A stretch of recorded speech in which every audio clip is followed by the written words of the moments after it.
वो कोई चार्ट नहीं देखते हैं, कोई इंडिकेटर नहीं देखते हैं, मार्केट पे व्यू भी नहीं बनाते हैं। मार्केट चाहे ऊपर जा रही हो, नीचे जा रही हो, साइडवेज चल रही हो, उससे उनकी स्ट्रैटेजी को, उसके रिजल्ट्स को कोई फर्क नहीं पड़ता है। ये ऑप्शंस जो है वो पूरा है तो गेम परम्यूटेशन, कॉम्बिनेशंस और प्रोबेबिलिटी का। और वही तो हम पढ़ाते ही हैं। लॉस होता है तो कितना होता है या फिर होता ही नहीं है। मैक्सिमम लोग क्या है जो चार्ट देखते हैं ना, उनको एक्चुअली चार्ट देखना ही नहीं आता है। करेक्ट। प्रॉब्लम क्या होती है, जब तक मैं आपको कहूंगा नहीं ना कि देखो ये वाला पैटर्न बन रहा, आपको वो दिखेगा भी नहीं। करेक्ट। कितने परसेंटेज चांसेस रहता है सर कि आपको रोल ओवर करना पड़े? अभी 80-85% अपना ट्रेड जो है वो बिना एडजस्टमेंट के निकल जाता है, अगर हमारा रेंज सही है, रेंज के हिसाब से ट्रेड सही है। अगर हमारे पास कैपिटल नहीं है ज्यादा तो हम क्या करें फिर?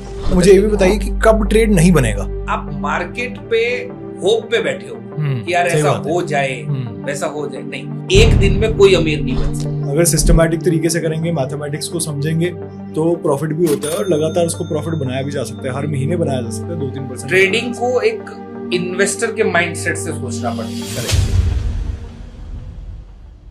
Welcome traders and investors to another episode of the LearnCast series that we are doing here at TradeWise. We have with us today an amazing expert, जिस एक्सपर्ट के साथ मैं बहुत बेसब्री से इंतजार कर रहा था कि उनको कब इस सीरीज पे बुलाएं और उनसे डिटेल में सीखें। मैं बहुत ही आज एक्साइटेड हूँ, उनसे आज डिटेल में सीखेंगे, समझेंगे कि क्या फ्रेमवर्क, क्या सिस्टम्स वो यूज करते हैं स्टॉक मार्केट ट्रेडिंग और इन्वेस्टिंग में। आज हमारे साथ हैं चिराग जैन जी। उन्होंने अपना पूरा करियर पिछले 15 से 20 साल मैथमेटिक्स रिसर्च के बेसिस पे कैसे ट्रेडिंग इन्वेस्टिंग करनी है उसमें बनाया है। उनके जो व्यू पॉइंट हैं वो बहुत ही रैडिकल हैं, बहुत लॉजिकल हैं और एक स्ट्रक्चर्ड फ्रेमवर्क वो फॉलो करते हैं। हम उनसे आज सीखेंगे कि कैसे ट्रेडिंग करते हुए, स्पेशली ऑप्शन ट्रेडिंग करते हुए, चार्ट्स देखना, इंडिकेटर्स देखना ज़्यादा हेल्पफुल नहीं है। वो कोई चार्ट नहीं देखते हैं, कोई इंडिकेटर नहीं देखते हैं, मार्केट पे व्यू भी नहीं बनाते हैं। मार्केट चाहे ऊपर जा रही हो, नीचे जा रही हो, साइडवेज चल रही हो, उससे उनकी स्ट्रैटेजी को, उसके रिजल्ट्स को कोई फर्क नहीं पड़ता है।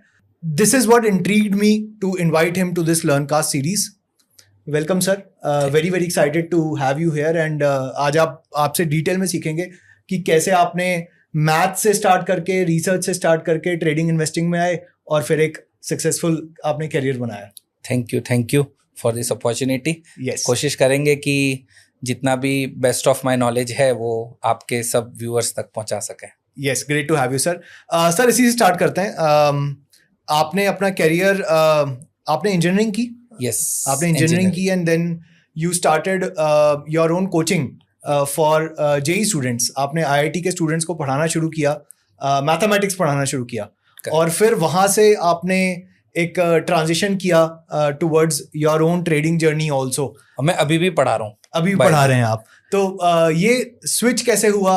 आप अपने बारे में थोड़ा सा बताइए कि आपकी जर्नी कैसे रही। अब बेसिकली टीचिंग मेरा शुरू से पैशन रहा था, वही बच्चों के साथ में जुड़ाव एक रहता है, तो वो शुरू से रहा था। तो मैंने टीचिंग को तो एज अ करियर पहले से ही डिसाइड करके ही रखा था कि मैं बच्चों को तो पढ़ाऊंगा ही पढ़ाऊंगा।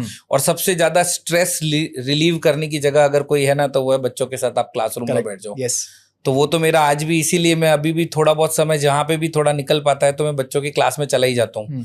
तो टीचिंग तो मेरा शुरू से पैशन रहा था। इंजीनियरिंग करी, उसके बाद मैथ्स में इंटरेस्ट था तो बच्चों को पढ़ाते चले गए। फिर सोचा कि यार कोचिंग, अपना खुद का कोचिंग सेटअप डाल देते हैं। कोचिंग सेटअप डाला, सक्सेसफुली चल रहा था। और जैसे जैसे आदमी के पास क्या है, वो थोड़ा पैसा आने लगता है तो वो सोचता है कि कहीं और इन्वेस्टमेंट किया जाए। और दैट इज़ हाउ मेरा भी जर्नी 2015-16 में स्टॉक मार्केट से शुरू हुआ कि भाई मैं भी थोड़ा इन्वेस्टमेंट वगैरह चालू करूँगा। और धीरे धीरे फिर इस फील्ड में, और जैसे जैसे सिचुएशंस बनती चली गई वैसे वैसे मैं अंदर घुसते चला गया और इवेंचुअली फिर आज जहाँ पर हैं हम लोग जो चर्चा कर रहे हैं वहाँ तक अपन पहुँचे हैं। अमेजिंग। अच्छा, मुझे ये बताइए कि ये इसका इंटरसेक्शन बहुत इंटरेस्टिंग है, मैथमेटिक्स और ट्रेडिंग का, क्योंकि बहुत सारे लोग ट्रेडिंग में यहाँ आके मार्केट के अंदर आके समझते हैं कि जब तक उनको एक्चुअल नंबर्स की, मैथमेटिक्स की समझ ना हो, जब तक वो इंट्यूशन बेस्ड ट्रेडिंग कर रहे हैं या गट बेस्ड ट्रेडिंग इन्वेस्टिंग कर रहे हैं, तब तक उनको नुकसान होता रहेगा। तो मार्केट में आके सीखते हैं मैथमेटिक्स, उनको सीखना पड़ता है, नहीं तो उनका कुछ बन नहीं पाता है। But you gained your expertise first in mathematics. आपने पहले ऑलरेडी अंडरस्टैंडिंग बनाई, आपकी ऑलरेडी उस चीज़ में एक्सपर्टीज है, फिर आप ट्रेडिंग में आए। इसका पहले इंटरसेक्शन समझाइए कि कैसे आपको वो नॉलेज एक एज देती है मार्केट में। मैथ्स की नॉलेज और मैथ्स की अंडरस्टैंडिंग, और क्या कॉमनैलिटीज हैं दोनों चीजों में? देखो, ट्रेडिंग का जो मेरा जर्नी है ना, वो तो मेरा भी नॉर्मल ट्रेडर की तरह ही शुरू हुआ था। ठीक है। तब तक मैं भी ये नहीं समझ पाया था कि मेरा जो मैथ्स का जो बैकग्राउंड है वो इसमें इतना ज़्यादा हेल्पफुल हो पाएगा, क्योंकि मैं भी उसी तरीके से चल रहा था जो नॉर्मल एक आदमी ट्रेडिंग करना शुरू करता है वैसे ही। बट जैसे जैसे वो ट्रेड हम करते चले गए और उसको देखा कि यार ये ऑप्शंस जो है वो पूरा है तो गेम परम्यूटेशन, कॉम्बिनेशंस और प्रोबेबिलिटी का, और वही तो हम पढ़ाते ही हैं। तब फिर धीरे धीरे मैंने अपनी पूरी स्ट्रेटेजी, पूरा सिस्टम जो है वो इस चीज़ के ऊपर डेवलप करना शुरू किया, थोड़ा रिसर्च करना शुरू किया, थोड़ा पेपर ट्रेड से चालू किया, एंड देन इवेंचुअली वो पूरा सेटअप जब बन के एक बार रेडी हो गया, फिर धीरे धीरे जब वो प्रॉफिट में कन्वर्ट होने लगा तो उसमें और इम्प्रूवमेंट आने लगे, और प्रॉफिट में कन्वर्ट होने लगा तो और इम्प्रूवमेंट आने लगे। अल्टीमेटली देखो, आप सिस्टम कोई भी बनाओ, जब तक पैसा नहीं बनता है तब तक आपका कॉन्फिडेंस बिल्डअप नहीं होता है। हमारा भी ये बैकग्राउंड मुझे हेल्प करेगा ये शुरू में मुझे नहीं पता था, लेकिन जब इस बैकग्राउंड का मैंने यूज करना शुरू किया और मुझे पैसा बनना शुरू हुआ तो वो इवेंचुअली अपने आप मेरे को ये समझ में आ गया कि यही कोर है, इसी पे चलना है, और इसी को अगर कंटिन्यू करेंगे तो अपन इसमें और इम्प्रूवमेंट करते जाएंगे। और आज भी मेरा जो सिस्टम है उसके अंदर मैं आज भी इम्प्रूवमेंट करने की कोशिश करते ही रहता हूँ, और कॉम्बिनेशंस क्या क्या बना सकते हैं और प्रोबेबिलिटी को कैसे इंक्रीज कर सकते हैं। तो वो पूरी प्रोसेस जिसमें मतलब बैक टेस्टिंग जो होता है ना, जो सबसे कोर रोल है, तो अलग अलग सिनेरियोज, अलग अलग केसेस, उसको मैं आज भी जो मेरा समय होता है उस समय पे मैं उसको बैक टेस्टिंग ही करते रहता हूँ। अगर इस समय ये किया होता तो क्या बनता, ये किया होता तो क्या बनता। जब शुरू करा था तब उतना टेक्नोलॉजिकली सपोर्ट भी नहीं था, अब तो इतने सॉफ्टवेयर आ गए हैं बैक टेस्टिंग वगैरह के, तो अब तो बहुत आसान हो गया। मैंने तो पेपर पे स्टार्ट किया था कि प्राइजेस लिखना कि यार इस तरीके से करते हैं, तो अब तो इतने सॉफ्टवेयर भी आ गए हैं। तो वो बैक टेस्टिंग कर करके अलग अलग टाइप के मार्केट सिचुएशंस के अंदर अलग अलग केसेस को इंटेंशनली इंप्लीमेंट करते चले गए। तो उससे आउटपुट पता चलने लगा कि यार ये सिचुएशन है तो अच्छा ऐसा हुआ है। मार्केट में देखो होगा तो तीन ही चीज, या तो रैली आएगी, या तो मार्केट नीचे गिरेगा, या टाइम पास करेगा। पर कब रैली आएगी, कब टाइम पास करेगा, कब गिरेगा, ये किसी को नहीं पता है। तो हम अगर हमारी स्ट्रेटेजी इस तरीके से बनाए कि यार मैंने एक लॉजिक लगाया है कि मार्केट गिरना चाहिए लेकिन रैली आ गई, बट फिर भी मैं उसमें से कैसे एग्जिट कर सकता हूं। मान लीजिए मुझे लग रहा है मार्केट साइडवेज रहना चाहिए, लेकिन फिर भी मार्केट में मंदी आ गई, कोई भी रीजन से आ गई, लेकिन फिर भी हम उसको किस तरीके से निकल सकते हैं। तो हम क्या करते हैं, मेरा कोर चीज क्या, आज भी मेरा प्रैक्टिस करने का यही तरीका है कि सिचुएशन को जानबूझ के वर्स्ट बना दो और फिर उसके ऊपर काम करना शुरू करो कि क्या उस वर्स्ट सिचुएशन को भी मैं हैंडल कर सकता हूं। एंड दैट इज हाउ वो धीरे धीरे over a period of time वो स्ट्रेटेजी जो है वो अपने आप इवॉल्व होती चलेगी। एंड दैट टू, जो मैंने आपको बोला कि जैसे जैसे आपका प्रॉफिटेबिलिटी बढ़ती जाएगी वैसे वैसे आपका मोटिवेशन भी बढ़ता जाएगा, आपका काम करने का तरीका भी इंप्रूव होता जाएगा, और जो चीज कर रहे हो उसके अंदर आपको आइडियाज भी ऑटोमेटिकली आने लग जाएंगे।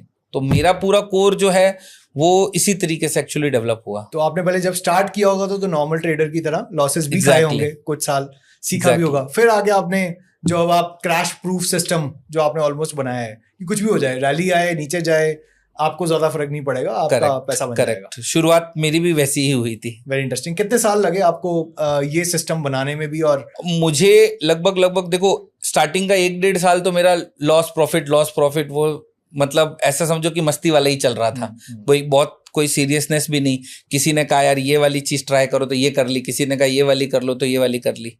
लेकिन उसके बाद मेरे को ना एक चीज जो हिट करी वो ये हिट करी कि यार आप कोई भी ट्रेड करो, और ये मैं 100% बोल सकता हूँ कि आपके साथ भी ये फील हुआ होगा, और आपके जितने भी लोग देख रहे हैं ना उनको भी ये चीज 100% वो फील हुई होगी जो भी ट्रेड करे हैं। जैसे आप ट्रेड किया, ट्रेड करने के बाद में मान लीजिए आपको प्रॉफिट हुआ, या तो लॉस हो गया तो प्रॉफिट होगा, दो ही चीज हो सकती है। मान लो आपको प्रॉफिट हुआ, उसके बाद भी मैक्सिमम लोगों का ये आएगा, अरे यार मैं जल्दी निकल गया, थोड़ा और रुक जाता ना तो मेरा ये बहुत सही चल रहा था। इवन लॉस वाला जो सिनेरियो रहता है उस सिनेरियो में भी लोगों का यही आंसर आएगा, अरे यार मैंने तो जल्दी काट दिया, अगर थोड़ा रुक जाता ना तो मेरा टर्न अराउंड यहां से हो जाता, मेरा यहां से जल्दी एग्जिट हो गया। तो मैं ये देख रहा कि हर आदमी यही बात कर रहा है, लॉस कर रहा है वो भी यही बात कर रहा है, प्रॉफिट कर रहा है यही बात कर रहा है। इसका मतलब ये है कि कहीं ना कहीं हम प्रॉफिट से जो एग्जिट कर रहे हैं या चाहे लॉस में भी पैनिक में आके डिसीजन कर रहे हैं, कहीं ना कहीं हम जल्दबाजी कर रहे हैं। मतलब मार्केट वो चांस आपको दे रहा है, बस प्रॉब्लम ये है कि आप उस चांस तक बने हुए नहीं हो। तो मैंने क्या किया, अपने सिस्टम से पहली चीज हटा दी कि मुझे एग्जिट नहीं करना है। एक सिस्टम बनाएंगे और अपनी चांस का वेट करेंगे। शुरू शुरू में वो काफी टाइम टेकिंग हुआ, फिर धीरे धीरे जब उसमें अपन प्रोबेबिलिटी लगाते चले गए तो वो टाइम छोटा होता चला गया, छोटा होता चला गया।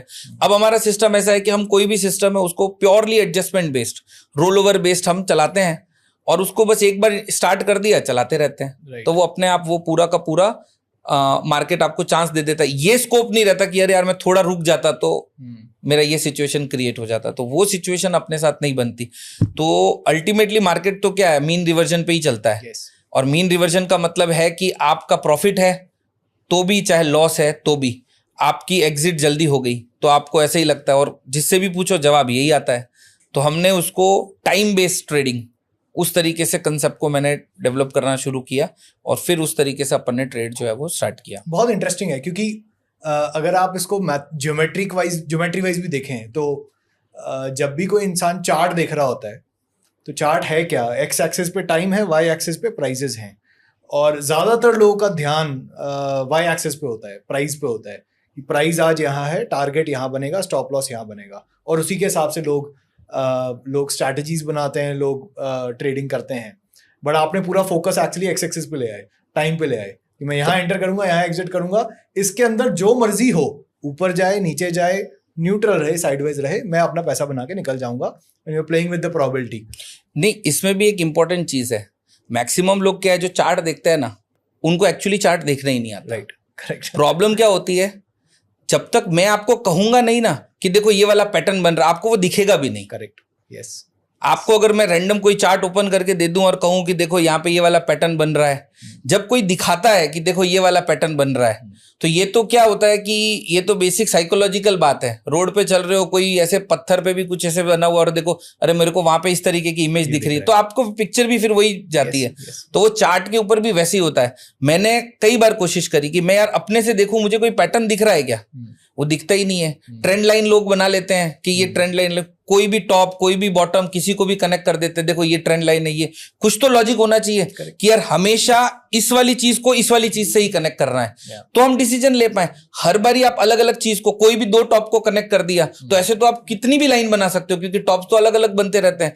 अलग अलग टाइम फ्रेम पे बनाया तो अलग अलग टाइम फ्रेम पे भी वो अलग अलग शेप दिखता रहता है। तो वो मेरे को कभी समझ ही नहीं आया, क्योंकि उसमें कोई लॉजिक था ही नहीं। चार्ट का सबसे कोर चीज क्या है, जब आपको कोई दिखाएगा कि देखो ऐसा हो रहा है तो आपको दिखेगा, बट आपको खुद से दिखता ही नहीं है। जब खुद से दिख ही नहीं रहा है तो उस चीज के ऊपर ट्रेड करने का कोई लॉजिक ही नहीं है। लेकिन टाइम जो है और मार्केट घूम फिर के वापस वहां का वहां आएगा, वो तो तय है। तो अपन क्यों ना अपनी स्ट्रेटेजी, अपना सिस्टम उस चीज के ऊपर ज्यादा फोकस करके बनाए, रादर देन जो चीज मुझे विजुअलाइज ही नहीं हो रही है। ऐसा नहीं है कि सबको नहीं होती है, लेकिन मोस्ट ऑफ द लोगों को नहीं होती है। ये मतलब मेरा ऑब्जर्वेशन है। तो मैंने इसीलिए उस चीज को थोड़ा साइड करके इस चीज के ऊपर ज्यादा सोचा कि यार ये चीज के ऊपर ज्यादा काम कर सकते हैं। Very interesting. ठीक है, तो आपकी स्ट्रैटेजी को डिटेल में भी समझेंगे। पहले आप मुझे बताइए कि इस स्ट्रैटेजी को आपने ऑफ कोर्स बहुत सारे लोगों को पढ़ाया भी है, समझाया भी है, ट्रेडवाइज प्लेटफॉर्म पे भी बढ़ाया है, और लोगों ने अडॉप्ट भी किया होगा। क्या इसकी कुछ शॉर्टकमिंग्स हैं? अगर कौन सी मार्केट रिजीम में काम नहीं करती है, हर मार्केट रिजीम में काम कर जाती है? जब लॉस होता है तो कितना होता है या फिर होता ही नहीं है?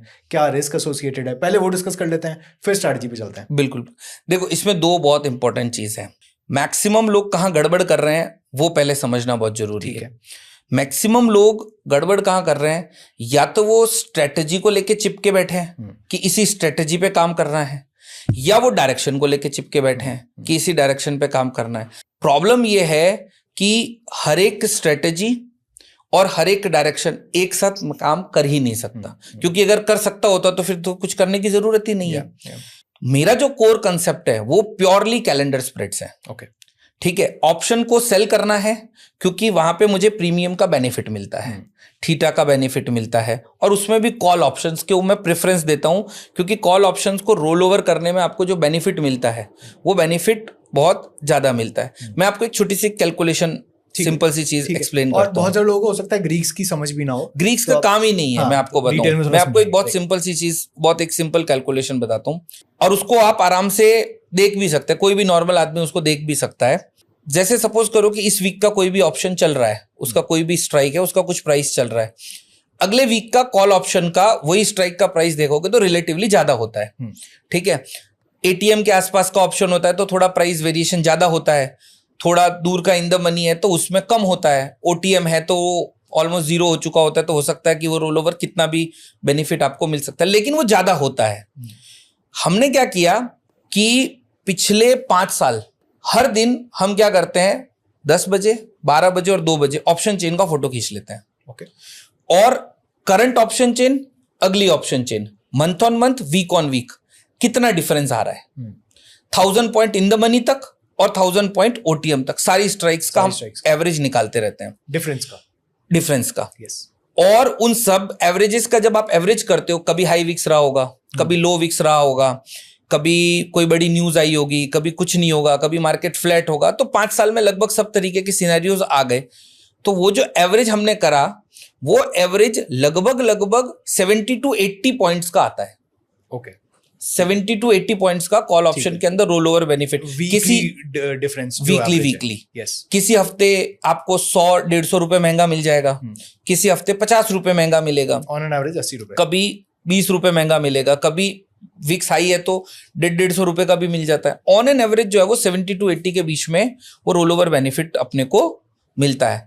और 52 वीक्स है मेरे पास, अगर मैं सिंपली इस 80 को 50 से मल्टीप्लाई कर दूं तो 4000 होता है, which is equivalent to almost 17-18% Nifty का। इतना तो निफ्टी का ग्रोथ ही नहीं है, करेक्ट। विच मीन्स मैं सिर्फ रोल ओवर कर करके जितना मुझे प्रीमियम एक्स्ट्रा मिल रहा है उसी से ही मैं निफ्टी को बीट कर सकता हूं। करेक्ट। तो ये तो मुझे समझ में आ गया कि मैं अगर कॉल ऑप्शन सेल कर रहा हूं तो सिर्फ टाइम का चैलेंज है, मैं फंसूंगा नहीं, क्योंकि मुझे वो बेनिफिट ही उतना मिलता रहेगा। सपोज करो कि अगर अभी मैं 24,000 से स्टार्ट करूं तो भी मैं वो जो प्रीमियम कलेक्ट करते 3-4,000 का प्रीमियम हो जाएगा पूरे साल में, तो निफ्टी 27-28,000 पहुंच भी गया तो भी मेरा ब्रेक इवन है।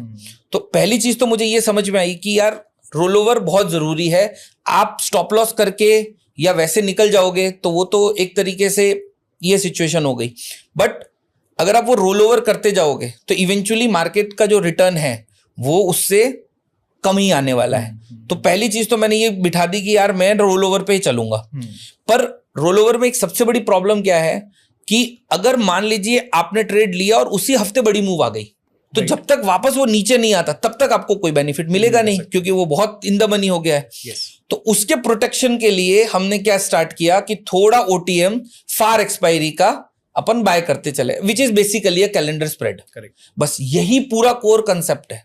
सारी स्ट्रेटेजी, सारा सिस्टम उसी के ऊपर टिका हुआ है। दूसरी जो चीज है जो मैंने आपको बताया कि मार्केट का बिहेवियर वो भी हर समय एक जैसा नहीं रहेगा। तो दूसरा चीज क्या है कि कब किस इंटेंसिटी का कैलेंडर स्प्रेड डालना है, ये दूसरा इंपॉर्टेंट पार्ट। तो हमने क्या, इंटेंसिटी का मतलब है कि कभी हमने बाय लेग थोड़ा एकदम एग्रेसिव रख दिया कि यार यहां से ऊपर की तरफ जाने की प्रोबेबिलिटी थोड़ी ज्यादा लग रही है, यहां से नीचे की आने की प्रोबेबिलिटी ज्यादा है तो अपन ने सेल लेग को थोड़ा सा हैवी रख दिया। तो पूरा जो गेम है क्लोजर टू एटीएम आपके, हाँ, पूरा जो गेम है वो गेम ये है कि आप जो बाय कर रहे हो और जो सेल कर रहे हो, करना आपको फार मंथ का बाय है, करना आपको वीकली सेल है और उस सेल को एडजस्ट करना है, करना आपको यही है। लेकिन कितना दूर का ऑप्शन या कितना क्लोज का ऑप्शन बाय करना है या कितना क्लोज का या कितना दूर का सेल करना है, वो कॉम्बिनेशन डिपेंडिंग अपॉन निफ्टी के लेवल अपन ने डिसाइड कर लिया। तो एक पूरा फ्रेमवर्क बना लिया और बस उस फ्रेमवर्क को हम कॉन्स्टेंटली रन करते जा रहे हैं, वो अपने आप आपको रिजल्ट दे दे रहा है। Very interesting. और ये मतलब अगर इतना ये रिस्क प्रूफ, क्रैश प्रूफ है तो बहुत सारे इंस्टीट्यूशनल मनी भी आता होगा कैलेंडर स्प्रेड्स में। कैलेंडर स्प्रेड्स में बहुत लोग करते हैं। हाँ। मैंने बताया ना प्रॉब्लम क्या है, जैसे आपने एक कैलेंडर स्प्रेड बनाया तो आप हमेशा उसी तरीके का कैलेंडर स्प्रेड बनाओगे। हम लोग कैलेंडर स्प्रेड जो बनाते हैं वो कैलेंडर स्प्रेड अलग अलग तरीके का बनाते हैं। कभी हमारा buy leg in the money है, सेल ओटीएम है, कभी हमारा बाय ओटीएम है तो सेल इन द मनी है। मतलब हम वो कॉम्बिनेशन को डिपेंडिंग अपॉन निफ्टी का लेवल अपन जो है उसको प्ले करते रहते हैं। करेक्ट। तो उससे क्या है कि अपनी प्रोबेबिलिटी जो है वो काफी इंप्रूव हो जाती है। Amazing, nice. बहुत सारे आपके स्टूडेंट्स ने इम्प्लीमेंट भी किया होगा, कुछ इंटरेस्टिंग स्टोरीज बताइए उन्होंने, how much returns have they made, how much see on an average हम तो देखो, इसमें भी एक बहुत बड़ा गेम है मार्केट में ना, ऑप्शन ट्रेडिंग में लॉस का ये भी सबसे बड़ा प्रॉब्लम है कि आप एक्सपेक्टेशन क्या लेके आ रहे हो। हम हमेशा ये कहते हैं कि आपका एक्सपेक्टेशन जो है ऑप्शन ट्रेडिंग में वो 2 से 3% की रेंज में होना चाहिए मंथली। करेक्ट। प्रॉब्लम क्या है, लोगों को 10%, 12%, 15% वैसी वैसी आदत बनी हुई है। कई सारे महीने ऐसे होते भी हैं जहां वो रिटर्न बन भी जाता है, तो वो भी उनकी हैबिट को खराब करता है। तो एक्सपेक्टेशन जो है ना, वो अगर आपने 2 to 3% की रखी है और उसको आप अगर केवल सिस्टमैटिक तरीके से चैनलाइज कर लो ना, तो बड़े इजीली आप बना सकते हो, बड़े इजीली बना सकते हो। कंसेप्ट हमारा बहुत सिंपल है, प्रॉब्लम ये है कि उसको फॉलो करना जरूरी है। बोरिंग प्रोसेस है और बोरिंग प्रोसेस को करना, प्रॉब्लम क्या है, सबको रोज कुछ ना कुछ करना है। रोज उनको चाहिए कि आज ट्रेड डालूं, शाम तक एक प्रॉफिट होना चाहिए, फिर ट्रेड डालूं, शाम तक प्रॉफिट होना चाहिए। ऐसा हो सकता होता तो हर आदमी यही काम शुरू कर देगा, तो संभव नहीं है। आपको कभी ऐसा टाइम आएगा जब आपका बहुत जबरदस्त रिटर्न बनेगा, कभी ऐसा टाइम भी आएगा कि आपने जो जोन डिसाइड किया है और उस जोन में जो आपने ट्रेड किया है, मार्केट उस जोन के अगेंस्ट बिहेव करने लग जाए, तो आपको डिसिप्लिन के साथ उसको रोल ओवर भी करते रहना पड़ेगा। शायद 1.5-2 महीने आपको ट्रेड को होल्ड भी करना पड़ जाए, पर अगर आप वो पेशेंस ले आए और अपनी जो एक्सपेक्टेशन है उसको एक कन्फाइंड फॉर्म में रखा, तो प्रॉफिट 100% बन जाएगा। दिक्कत वहीं पे आ रही है। मेरे साथ कई सारे पार्टिसिपेंट, इवन जो हम लोग ऑनलाइन जैसे पढ़ाते भी हैं, तो इतने सारे पार्टिसिपेंट हैं, मेरे को कई सारे लोग ऐसा भी हैं जो कॉन्स्टेंटली अपडेट करते रहते हैं कि इतना रिटर्न बन गया, इतना रिटर्न बन गया, ये रिटर्न बन गया। और कई सारे लोग हैं वो सीखने के बाद भी नुकसान कर रहे हैं। ऐसा नहीं है कि हर आदमी प्रॉफिट कर रहा है। सीख लिया, कंसेप्ट सीख लिया, फिर भी नुकसान कर रहा है, क्योंकि वो माइंडसेट नहीं बदल रहे। माइंडसेट एक चीज है, माइंडसेट दूसरा चीज है सही लेवल पे सही तरीके का ट्रेड, और तीसरी इंपॉर्टेंट चीज है कि अगर उस लेवल पे जो भी आपने ट्रेड डाला है मार्केट ने वैसा बिहेव नहीं किया, तो डिसिप्लिन के साथ उसको, पेशेंस के साथ उसको रूल टू रूल चलाना। ये 3 चीज अगर कर लेंगे तो 100% प्रॉफिट बन जाएगा। 3 में से जहां पे गड़बड़ करोगे तो फिर तो नुकसान होने की प्रोबेबिलिटी बढ़ी जाएगी। कितने परसेंटेज चांसेस रहता है सर कि आपको रोल ओवर करना पड़े? अब हम लोग इस लेवल पे पहुंच गए हैं कि अगर हम जोन्स और वो ट्रेड करें तो आउट ऑफ 10 ट्रेड्स हमारे 8 बिना रोल ओवर के चल जाते हैं, रोल ओवर के बिना एडजस्टमेंट के निकल जाते हैं। 10 में से 2 ट्रेड होते हैं जहां पे अपने को थोड़ा और यही लर्निंग है। एक समय था जब हमारे 10 में से 4-4, 5-5 ट्रेड एडजस्टमेंट में जाते थे। आज 10 में से 2 हैं, धीरे धीरे 1 पे भी अचीव करेंगे, धीरे धीरे और उसको। और इसीलिए मैं आज भी बैक टेस्टिंग करता हूँ। आज भी वो सिनेरियोज अलग अलग, अभी पीछे वॉर हुई, इस वॉर सिनेरियो में बहुत सारे ऐसी चीजें नई अपने को आइडिया आया, तो उसके ऊपर अपन तरह तरह के इम्प्लीमेंट करना स्टार्ट किया। तो वो चीज को तो देखो सीखते तो रहना ही पड़ेगा। 100% तो कभी हो नहीं सकता, लेकिन अभी 80-85% अपना ट्रेड जो है वो बिना एडजस्टमेंट के निकल जाता है। अगर हमारा रेंज सही है, रेंज के हिसाब से ट्रेड सही है, तो हमारा काम बन जाता है। और ये एक ऐसी स्ट्रैटेजी है जहां पे आपको ज्यादा टाइम भी स्पेंड नहीं करना रहता होगा। टाइम जीरो, हाँ। दिन में एक बार देखना है बस। हाँ। आपके लेवल पे है तो ट्रेड करना है, नहीं लेवल पे तो खत्म बस। बाकी बंद करिए, अपना काम करिए, एंजॉय करिए। जो लोग पार्ट टाइम ट्रेडिंग करना चाहते हैं, जिनको बहुत ज्यादा मार्केट को ऐसे ट्रैक नहीं करना है, उनके लिए तो ये दी बेस्ट है। राइट। प्रॉब्लम उनके लिए है जिनको पूरे दिन भर स्क्रीन को देखना है, तो वहां पे तो टेंशन है, क्योंकि वो कुछ ना कुछ करेगा और करेगा तो गड़बड़ी करेगा, ये भी तय है, क्योंकि वो इन्फ्लुएंस होकर डिसीजन होगा। तो जितना कम स्क्रीन देखोगे उतना बेहतर है। ठीक है सर, हमने एक समरी समझ ली कि स्ट्रैटेजी है क्या और क्या क्या नंबर्स एसोसिएटेड है इसके साथ। आपने बता दिया कि 8 बार तो ऐसे निकल जाती है, 2 बार सिर्फ एडजस्टमेंट होगा, रोल ओवर होगा। इसको अब from basic to advance level cross करते चले जाते हैं, समझाते हैं, पूरा अच्छे से समझाते हैं। अगर आपके पास कोई पीपीटी है तो वो आप शेयर कर लीजिए, पूरा आप समझा दीजिए एक बार स्ट्रैटेजी कि क्या कैसे, अगर किसी को इम्प्लीमेंट करनी रही होगी तो कैसे इम्प्लीमेंट। तो 3 चीजें हमारी स्ट्रैटेजी की सबसे कोर है। सबसे पहली है रेंज। आपको कब किस तरीके का कैलेंडर स्प्रेड डालना है ये क्लियर होना चाहिए। दिस इज सबसे कोर जो चीज है वो ये, क्योंकि आप हर समय एक जैसा ट्रेड डाल के पैसा नहीं बना सकते। तो सबसे पहली चीज है आपका रेंज। तो रेंज को हमने बहुत सिंपल से डिफाइन कर दिया कि मार्केट किस स्पेस से चल रहा है। यूजुअली जैसे अगर मैं आपसे एक सवाल पूछूं फॉर एग्जांपल, ऑल्दो सवाल पूछना आपका काम है, लेकिन एक सवाल जैसे जनरली कि भाई निफ्टी है या हमारा सेंसेक्स है जो बेंचमार्किंग इंडेक्स है, तो उसका on an average yearly return कितना है? 10-12%। तो जो 10-12% जो रिटर्न है that is a fair value. अगर 10-12% से वो ग्रोथ हो रहा है तो ऑब्वियस सी बात है कि ये एक तरीके का वो फेयर चल रहा है। अगर उससे ज्यादा ग्रोथ कर रहा है किसी पर्टिकुलर टाइम फ्रेम में, उससे ज्यादा ग्रोथ कर रहा है, तो इस चीज की हाई प्रोबेबिलिटी है कि वो वहां से नीचे आएगा। रीजन कोई भी हो सकता है, रीजन कोई भी हो सकता है, रीजन आज दिन तक दुनिया में कोई प्रिडिक्ट नहीं कर पाया। और सेम वे उससे कम परफॉर्म कर रहा है तो वो एक बार रिवर्ट करके ऊपर जाने की कोशिश करेगा। तो हमने 3 लेवल्स जो है वो अपने ट्रेडिंग के बना दिए। फर्स्ट इज कि what is the life time high. सबसे अभी जो लाइफ टाइम हाई का जो लेवल है वो क्या है? फॉर एग्जांपल अभी जैसे 26,300 का जो जोन है that is level number 1। What is the fair value? Fair value मतलब अगर निफ्टी 11-12% से ही ग्रोथ कर रहा होता तो अभी क्या वैल्यू होनी चाहिए? तो उसके लिए भी हमने क्या किया है कि अलग अलग क्रैश जितनी भी बार हुए हैं, लास्ट कोविड वाला क्रैश हुआ था तो वहां से रेफरेंस पॉइंट लिया है।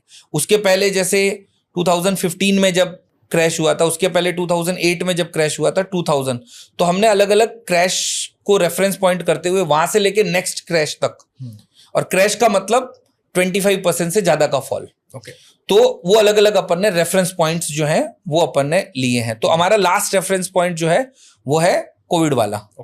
ठीक है, तो कोविड के समय जो हमारा हाई था 12430, ठीक है, जनवरी 2020 में बना था। तो वो हमारा रेफरेंस पॉइंट है। तो वहां से अगर मैं 11-12% से ग्रो करूं, और टू बी प्रिसाइजली पीछे का हिस्टोरिकली अगर आप देखोगे जो अलग अलग क्रैश से जो जोन है तो वो 11.7% निकल के आता है। आपने 10 to 12 बोला, मैं क्योंकि मेरे को तो एग्जैक्ट कैलकुलेट करना है, तो दैट इज 11.7%।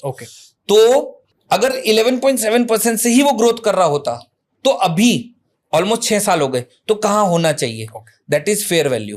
और वो कहां कितना आएगा? अभी अगर आप करंट बात करो तो लगभग 24,600 24,800 का जोन है, that is the fair value. अब 26,300 आपका हाई है, 24,600 आपका अभी फेयर वैल्यू है। इन दोनों के बीच में जो गैप है उतना ही गैप नीचे की तरफ और डाल दो, that is the extreme level. तो ये हमारे 3 जोन हो गए। नाउ बहुत सिंपल सी चीज है, अगर मैं जितना 26,300 के क्लोजर होऊंगा, मेरा mindset more over cell heavy by light. Correct, yes. अगर मैं 24,600 के आजू बाजू हूं तो my concept is both should be equal. अगर मैं उससे नीचे, जो नीचे का जो लेवल है वो लगभग 22,800 का आ रहा है अभी, ठीक है, तो अगर मैं 22,800 के आसपास में हूं तो buy heavy sell light. Simple, ठीक है। अब ऐसा नहीं है कि 22,800 से नीचे जा नहीं सकता, बिल्कुल जा सकता है। वहां पे आपकी हेजिंग काम करेगी, वहां पे आपका रोल ओवर, वहां पे आपका एडजस्टमेंट। ऐसा भी नहीं कि 26,300 के ऊपर नहीं जा सकता, बिल्कुल जा सकता है। वही वो 10 में से जो 2 ट्रेड है वहां पे आपको वो कंसेप्ट को यूज करते चलना है। लेकिन अगर वो पर्टिकुलर जोन में है तो मेरे को सिंपल थियरी, अब मुझे इससे कोई फर्क नहीं पड़ता है कि किस कंट्री का प्रेसिडेंट आके क्या ट्वीट कर रहा है। करेक्ट, मेरा 24,600 के आसपास निफ्टी है तो मैं थोड़ा सा न्यूट्रल रहूंगा। अगर वो नीचे 22,800 के आसपास अगर आया तो मैं बाय साइड थोड़ी हैवी रहेगी, सेल साइड थोड़ी लाइट रहेगी, ताकि मेरा मार्केट के ऊपर जाने पे रिवॉर्ड ज्यादा बने, नीचे जाने पे जो है वो रिस्क कम बने, और सेम वे ऊपर की तरफ। अब मुझे उससे फर्क नहीं पड़ता कि वो 26,300 से 27 जा रहा है, मैं मेंटली प्रिपेयर्ड हूं। अगर जाएगा तो मैंने ऑलरेडी हेज कर रखा है और मैं रोल ओवर करके उस चीज को बैलेंस आउट कर लूंगा। अगर वो 24,600 पे है, वहां टाइम पास कर रहा है तो मुझे अच्छा प्रॉफिट हो जाएगा। नहीं कर रहा है, कोई दिक्कत नहीं है, मैं मेंटली प्रिपेयर्ड हूं कि भी उसको मुझे एडजस्ट करना है, मैनेज करना है, क्योंकि ऑलरेडी मैंने ट्रेड तो सारा हेज डी है, क्योंकि बाय और सेल दोनों है। बाय और सेल किस प्रोपोर्शन में आप रखते हो, किस प्रोपोर्शन में आप रखते हो, वो इंपॉर्टेंट जो है वो गेम हमारा हो जाता है। तो मेरा कोर लेवल बेस, तो सबसे पहली चीज है रेंज। तो हम सबसे पहले रेंज को बना लिया, रेंज समझ ली, उस रेंज के हिसाब से मुझे ट्रेड करना है। अब वो रेंज किस वजह से आई है उससे कोई मतलब नहीं है। जितना आप टूवर्ड्स जिस भी तरफ होंगे उस तरीके से आप अपना स्केलिंग प्लस माइनस करते चलिए, ठीक है। That is number 1। अब दूसरा जो आता है ट्रेड क्या करना है। और इसमें मुझे कोई फर्क नहीं पड़ता कि ये प्राइस आज की डेट में आया कहाँ से है, तो कोई- हिस्टोरिकली मुझे कोई उससे कोई लेना देना look at the chart, historical कौन से ट्रेंड में है, मुझे उससे कोई फर्क नहीं पड़ता। एग्जैक्टली उससे कोई मतलब नहीं है। हम तो इस तरीके से एनालिसिस करते हैं कि फॉर एग्जांपल 26,300 है और मेरा फेयर वैल्यू 24,600 पे आ रहा है, तो एकदम बहुत कॉन्फिडेंटली गिरेगा 100%, वहां आना ही आना है उसको, एक बार उसको छूना ही है। और अगर उसके नीचे है तो यहाँ से घूमेगा, एक बार उसको छूना ही है। ठीक है, उसी कंसेप्ट पे चलते हैं, उसी पे ट्रेड करते हैं। अब ये हो सकता है कि उसमें टाइम लगे, तो टाइम लगेगा तो कोई बात बट नहीं, ऐसे टाइम ही तो लगेगा। आपकी मान लो 26,000 के पास ही है, अपर बैंड के पास है और बहुत बुलिश मोमेंटम में आपको दिख रहा है, बट आप वो देखते ही नहीं है, उससे कोई लेना देना नहीं, क्योंकि चार्ट इंडिकेटर से कोई मतलब नहीं। वो टाइप मैं आपको एक चीज और बताता हूं। अब देखो इसमें भी एक इंटरेस्टिंग चीज है, ठीक है, थोड़ा सा टेक्निकल है लेकिन वो ऑटोमेटिक फायदा कर जाती है। देखो हमने 22,800 के आसपास हमारा स्टांस ये है कि ऊपर जाएगा, तो हमने बाय हैवी रखा है, सेल लाइट रखा है, ठीक है। अब चांसेस क्या होगा, नीचे जा सकता है तो ही प्रॉब्लम होगी, ऊपर जा रहा है तो प्रॉब्लम होनी ही नहीं है, क्योंकि हमारा तो व्यू ही क्लियर है। नीचे जाएगा तो ही दिक्कत है, वो नीचे जाता है ना तो भी दिक्कत नहीं होता है, तो भी फायदा हो जाता है। उसका सबसे बड़ा रीजन क्या पता है, रीजन ये है कि 22,800 अगर निफ्टी आया है तो 100% आपका विक्स बढ़ा होगा, और विक्स अगर आपका बड़ा होगा तो रोल ओवर बेनिफिट 150-200 पॉइंट का मिल जाएगा, और आप उस पे और नीचे जा रहा है तो और विक्स बढ़ने ही वाला है, तो वो ऑटोमेटिकली वो आपको कवर अप कर देता है। 26,300 पे है, आप 100% उठा लो, विक्स एकदम लो होगा, 10-11 पे होगा, तो जितना मीन के पास है विक्स उससे एंटी कोरिलेटेड है। एग्जैक्टली तो अपने को तो वो चीज का भी बेनिफिट हो रहा है। तो मीन के पास जितना जाएगा उतना आपको रोल ओवर बेनिफिट कम मिलता है, बट आपको फायदा हो जाता है। एग्जैक्टली तो अपना जो चीज है वो वहां पे भी वो चीज अपने आप ही ऑटोमेटिकली फायदा कर जाती है। तो आप अपना स्ट्रेटेजी, अगर आप एक चीज को डिसाइड कर लो और उस चीज को डिसाइड करके आप आइडियली बैठ जाओ और थोड़ा सा लंबा सोचो, एक दिन 2 दिन नहीं, अल्टीमेटली बनने तो वही वाला है 30-35% रिटर्न। ऐसा तो है नहीं कि आप कुछ नया सोच लोगे तो 100% रिटर्न हर साल बना लोगे, तो संभव ही नहीं है। बनने तो वही वाला है, जब बनने रिटर्न भी वही बनने वाला है, टाइम भी वही है, तो फिर मैं रोज रोज की मार्केट की जो ये झिकझिक है वो क्यों देखूं, अरे आज गैप अप हो गया, अरे आज गैप डाउन हो गया, अरे आज ये हो गया, अरे आज वो हो गया, तो वो टेंशन ही क्यों रखना। राइट। अभी इसमें भी एक चीज को आप देखोगे ना कि मोस्टली अगर आप पूरे 5 साल का जब लाइफ टाइम हाई चेंज हुआ है तो वो डेटा चेंज होगा, बाकी फेयर वैल्यू तो वही चलता रहेगा, और उसके हिसाब से नीचे का लेवल आप देखो। मोस्टली गैप अप्स जितने भी आप उठाओ के देखोगे वो फेयर वैल्यू के आजू बाजू से ही गैप अप या गैप डाउन हुए हैं। मतलब मैं ये नहीं कह रहा हूं कि वही सही है, लेकिन आप देखोगे कि अगर 10 बारी ऐसा गैप अप हुआ है या ऐसा गैप डाउन हुआ है जो एकदम से ऑप्शन सेलर जो सेलिंग बेस्ड स्ट्रेटेजी करता है, तो उसके लिए तो gap up gap down is like tension वाला काम। लेकिन आप देखो कि वो हमेशा फेयर वैल्यू के आजू बाजू से ही ज्यादातर हुआ है, या तो फेयर वैल्यू के आजू बाजू से हुआ है, और अगर नहीं हुआ है तो नीचे या ऊपर से अगर हुआ है तो वो फेयर वैल्यू पे आपको लेके आ रहा है सीधा सीधा, डायरेक्शन टुवर्ड्स फेयर वैल्यू, और वो आपको हमेशा बेनिफिट करता है। तो मैंने तो over a period of time यही सीखा है, तो मैंने उस तरीके से ही चीजों को इवॉल्व करना शुरू करा, मार्केट देखना ही बंद कर दिया, क्या है क्या नहीं है कोई बात नहीं, ये मैनेज हो जाएगा अपना। तो अब एक कोर वर्ड यही है, मैनेज हो जाएगा। Very interesting. तो रेंजेस समझ आ गए और ये समझ आ गए कि हमें करना क्या है। कुछ एग्जांपल्स के थ्रू अगर आप समझाएं तो ज्यादा मजा आएगा। हाँ बिल्कुल। बेसिकली जैसे अपन ने एक रेंज वाला पार्ट जैसे बना लिया, ठीक है। अब 2 तरीके से आप कैलेंडर स्प्रेड बना सकते हो, एक कॉल में एक पुट में। या तो आप कॉल में बना लो या तो पुट में बना लो। तो उस केस में आप हमेशा बाय लेग हैवी रखो, बाय लेग को लाइट रखो और सेल लेग को हैवी रखो, मतलब बाय ओटीएम रहेगा और सेल थोड़ा सा इन द मनी रहेगा, ठीक है। तो वहां पे आप अगर ऊपर के जोन में हो तो थोड़ा पुट ऑप्शन प्रीफर करो, नीचे के जोन में हो तो कॉल ऑप्शन प्रीफर कर लो, या तो ऐसा कर सकते हो, या आप इन द मनी और एटीएम को ऊपर नीचे स्वैप करते चलो, जो आपकी स्ट्राइक्स हैं उनको थोड़ा थोड़ा स्वैप करते चलो, ठीक है। तो जैसे मैं एक सिंपल सा एग्जांपल बताता हूं। फॉर एग्जांपल अभी पीछे में वॉर जैसा सिचुएशन हुआ, ठीक है। अब वॉर जैसा सिचुएशन हुआ, मार्केट नीचे गिरा, ठीक है, पर कहां से गिरा 26,000 के लेवल से। करेक्ट। 26,000 के लेवल के आसपास निफ्टी आराम से आपका जनवरी फरवरी में ट्रेड कर रहा था। एक बार बजट के टाइम पे जरूर डिप आई, लेकिन वापस वो 26 के आसपास ही पहुंच गया और वहां से वो फॉल करा। ठीक है, अब कहने के लिए कोई भी ये कह सकता है कि तो वॉर हो गई, नहीं तो वो ऊपर ही जाने वाला था, बट हो गई ना, कुछ भी रीजन आ गया ना। मतलब वॉर ना होती तो कुछ और आ जाता, कुछ भी उसको आना ही था। रीजन क्या होगा वो कुछ नहीं। आप रशिया यूक्रेन वाला उठा के देखो, आप फेयर वैल्यू से ऊपर चल रहे थे। आप अडानी वाला उठा के देखो, आप फेयर वैल्यू से ऊपर चल रहे थे। आप इसके पहले जो इजराइल हमास वाला हुआ था तब आप फेयर वैल्यू से ऊपर चल रहे थे। इसके पहले जब आप इलेक्शन रिजल्ट के बाद सितंबर 2024 से नीचे गिरे तब आप फेयर वैल्यू से ऊपर चल रहे थे, और वहां से सारे बड़े करेक्शन आए और हम उस समय पे ऑलरेडी मंदी के लिए प्रिपेयर्ड थे। हाँ, जून से लेके जैसे सितंबर जब मार्केट राइज किया तो ऑब्वियस ही बात है हमारा ट्रेड फंस गया, हमें एडजस्टमेंट करना पड़ा, because we were not expecting that rally, क्योंकि हम 50-50 थे, फेयर वैल्यू पे थे तो हम 50-50 थे, लेकिन वहां से उसने आपको एक मौका दे दिया, उसमें आपका एग्जिट हो गया। तो अपने को जो ट्रेड बनाना है वो बेसिक मार्केट सेंस के हिसाब से बनाना है। बेसिक मार्केट सेंस का मतलब है कि हमारा रेंज क्या है, उस रेंज के हिसाब से मैं अपना पूरा ट्रेड सेटअप जो है वो बना लूंगा। ठीक है। अब जैसे अगर आप इस पे देख पाए, ठीक है, तो 3 बेसिक सी चीज है कि ट्रेड क्या करना है। ये हमारी रेंज से रिलेटेड चीज है। ठीक है, कि भाई एंट्री का क्या क्राइटेरिया होना चाहिए, बेसिक मार्केट का सेंटीमेंट क्या है, विच मीन्स किस रेंज में हम चल रहे हैं, और उसके हिसाब से अपने को कौन सा ऑप्शन सेलेक्ट करना है। यही पूरा गेम है।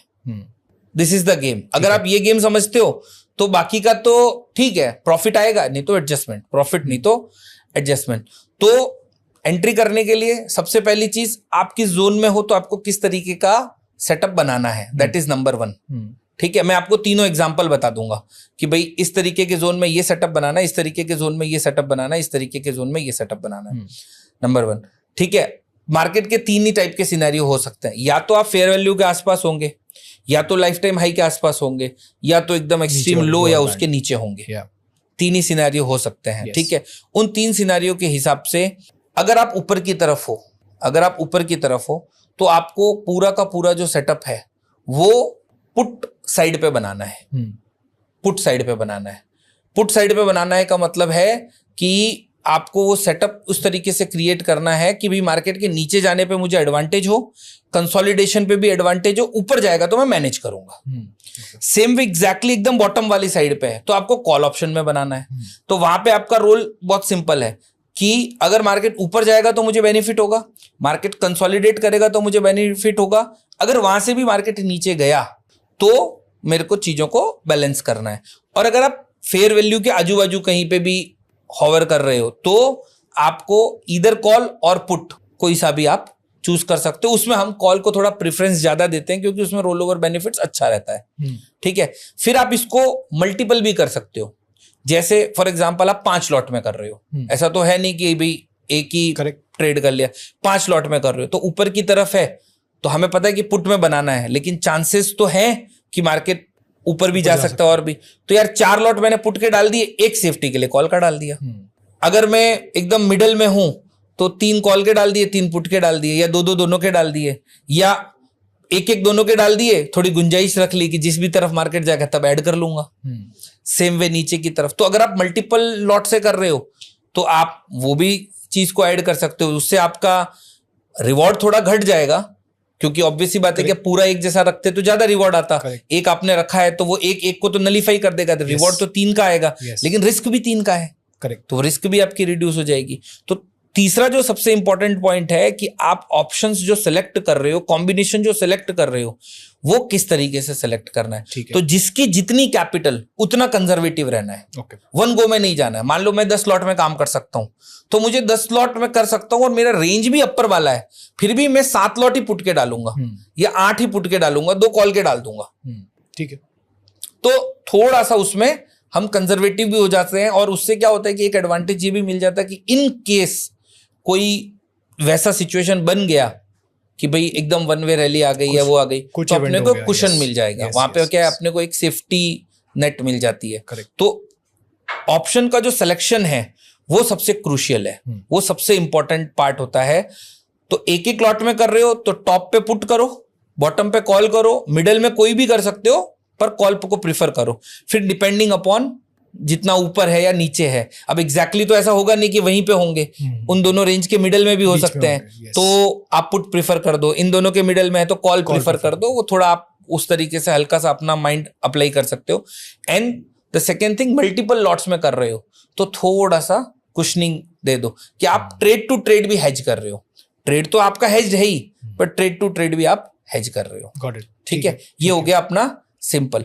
अब जब मैंने पुट और कॉल इस तरीके से चेंजेस किया, जैसे ही मैंने पुट और कॉल इस तरीके से चेंजेस किया, तो एक चीज तो बड़ी क्लियर हो गई कि मेरे को अब सेल लेग हैवी रखने हैं और बाय लेग लाइट रखने हैं। सेल लेग को हैवी रखना है और बाय लेग को लाइट रखना है। ठीक है, ये तो हमारा कॉन्सेप्ट एकदम क्लियर हो गया। ठीक है, क्योंकि हम कॉल और पुट में चेंज कर रहे हैं। अगर आप सिर्फ कॉल में करना चाहते हो तो कभी सेल हैवी पुट लाइट, कभी बाय लाइट, कभी बाय हैवी सेल लाइट, वो चेंजेस कर लो। ग्रेट। तो सर हमने अभी तक समझ लिया कि स्ट्रैटेजी है क्या, हमने जोन्स बना लिए, और आपने ये भी बता दिया कि जब अपर रेंज के पास होगा तो हमें क्या करना है, लोअर रेंज के पास होगा तो क्या करना है, कॉल और पुट को कैसे बैलेंस करना है, ये भी आपने समझा दिया। अब इसको एग्जाम्पल्स के थ्रू समझते हैं। अगर आप किसी स्पेसिफिक ड्यूरेशन का, स्पेसिफिक किसी मंथ का एग्जांपल लेना चाहें तो वो भी ले सकते हैं। आप बताओ, जो बता दोगे वो मंथ का ले लेंगे, कोई दिक्कत नहीं। ऐसा करते हैं, जो अभी रिसेंट ज्यादा वॉलेटाइल इवेंट हुआ, जहां पे बहुत सारे लोग घबरा गए थे, वॉर चल रही थी, तो लोगों ने वहां पे नुकसान भी करवाया है, तो आपकी स्ट्रैटेजी देखते हैं उस मंथ में कैसे रिएक्ट की थी। मार्च का देख लेते हैं, मार्च का। यस, अब मैं ना आपको बहुत इंटरेस्टिंग चीज बताता हूँ। जैसे मैंने आपको ये कहा कि हमें कॉल और पुट को बैलेंस आउट करके चलना है। करेक्ट। ठीक है, तो दो चीजें हैं। एक तो हमने सही अपॉर्चुनिटी के हिसाब से ट्रेड लिया होगा तो डेफिनेटली प्रॉफिट आएगा। ठीक है, वो तो प्रॉफिट आएगा ही आएगा। बट अगर समझो हमने गलत तरीके से भी ट्रेड करा है, इफ इन केस, ठीक है, बट चूंकि हम रोल ओवर पे चल रहे हैं, हम एडजस्टमेंट पे चल रहे हैं, तो वो गलत ट्रेड भी आपको प्रॉफिट बना के देगा। तो मैं पहले आपको उसका एक जेन्युइन केस बताता हूं कि इस तरीके से ट्रेड करना है, फिर मैं आपको उसका दूसरा पार्ट भी बताता हूं फॉर सेम मंथ। ठीक है, तो वो मार्च महीने का जैसे हम लोग जो है वो एक बार देखते हैं। तो देखो, ट्रेड कैसे करना है, सबसे सिंपल चीज है, आपने पहले ये डिसाइड कर लेना है कि मुझे कॉल में एंट्री करनी है कि पुट में एंट्री करनी है, नंबर 1। ठीक है। नंबर 2, मल्टीपल लॉट्स में है अगर आप, तो प्रोपोर्शन उस तरीके से कि मेरी बायसनेस ऊपर की तरफ है तो पुट थोड़ा हैवी, कॉल में थोड़ा कम। और नीचे की तरफ है तो कॉल में थोड़े से हैवी, पुट में थोड़े से कम। ठीक है, अब सबसे पहले आपको क्या करना है, मंथली एक्सपायरी ले लेनी है। कैलेंडर स्प्रेड है, कैलेंडर स्प्रेड का सिंपल फंडा है, फार एक्सपायरी बाय करना है, क्लोजर एक्सपायरी सेल करना है। ठीक है, तो मंथली एक्सपायरी को बाय करेंगे, वीकली एक्सपायरी को सेल करेंगे। अब मंथली एक्सपायरी के अंदर भी दो चीजें हैं कि कौन सी वाली मंथली ले। तो अगर मंथ के बिगनिंग में कर रहे हो तो करंट ले लो, क्योंकि टाइम है उसमें। अगर आप मिड ऑफ द मंथ में चल रहे हो तो नेक्स्ट मंथ से आप शुरुआत कर लो। तो सबसे पहले जैसे आपने मंथली एक्सपायरी ले ली, अब मंथली एक्सपायरी के अंदर आपको जब भी एंट्री करोगे तो कभी विक्स हाई होगा, कभी लो होगा, कभी मार्केट के अंदर वॉलेटिलिटी, कभी मार्केट के अंदर न्यूज, कभी मार्केट के अंदर सेलिंग प्रेशर, बाइंग प्रेशर, अलग अलग सिचुएशंस तो बनती रहेगी, जिसको कोई प्रिडिक्ट कर नहीं पाया। करेक्ट। ठीक है, तो मैंने जैसे आपको बताया कि हमारा जो फंडा है दैट इज कि हम उसको ट्रैक ही नहीं करते हैं। तो हमने जैसे लेवल्स फिक्स कर दिए वैसे प्राइसिंग फिक्स कर दी।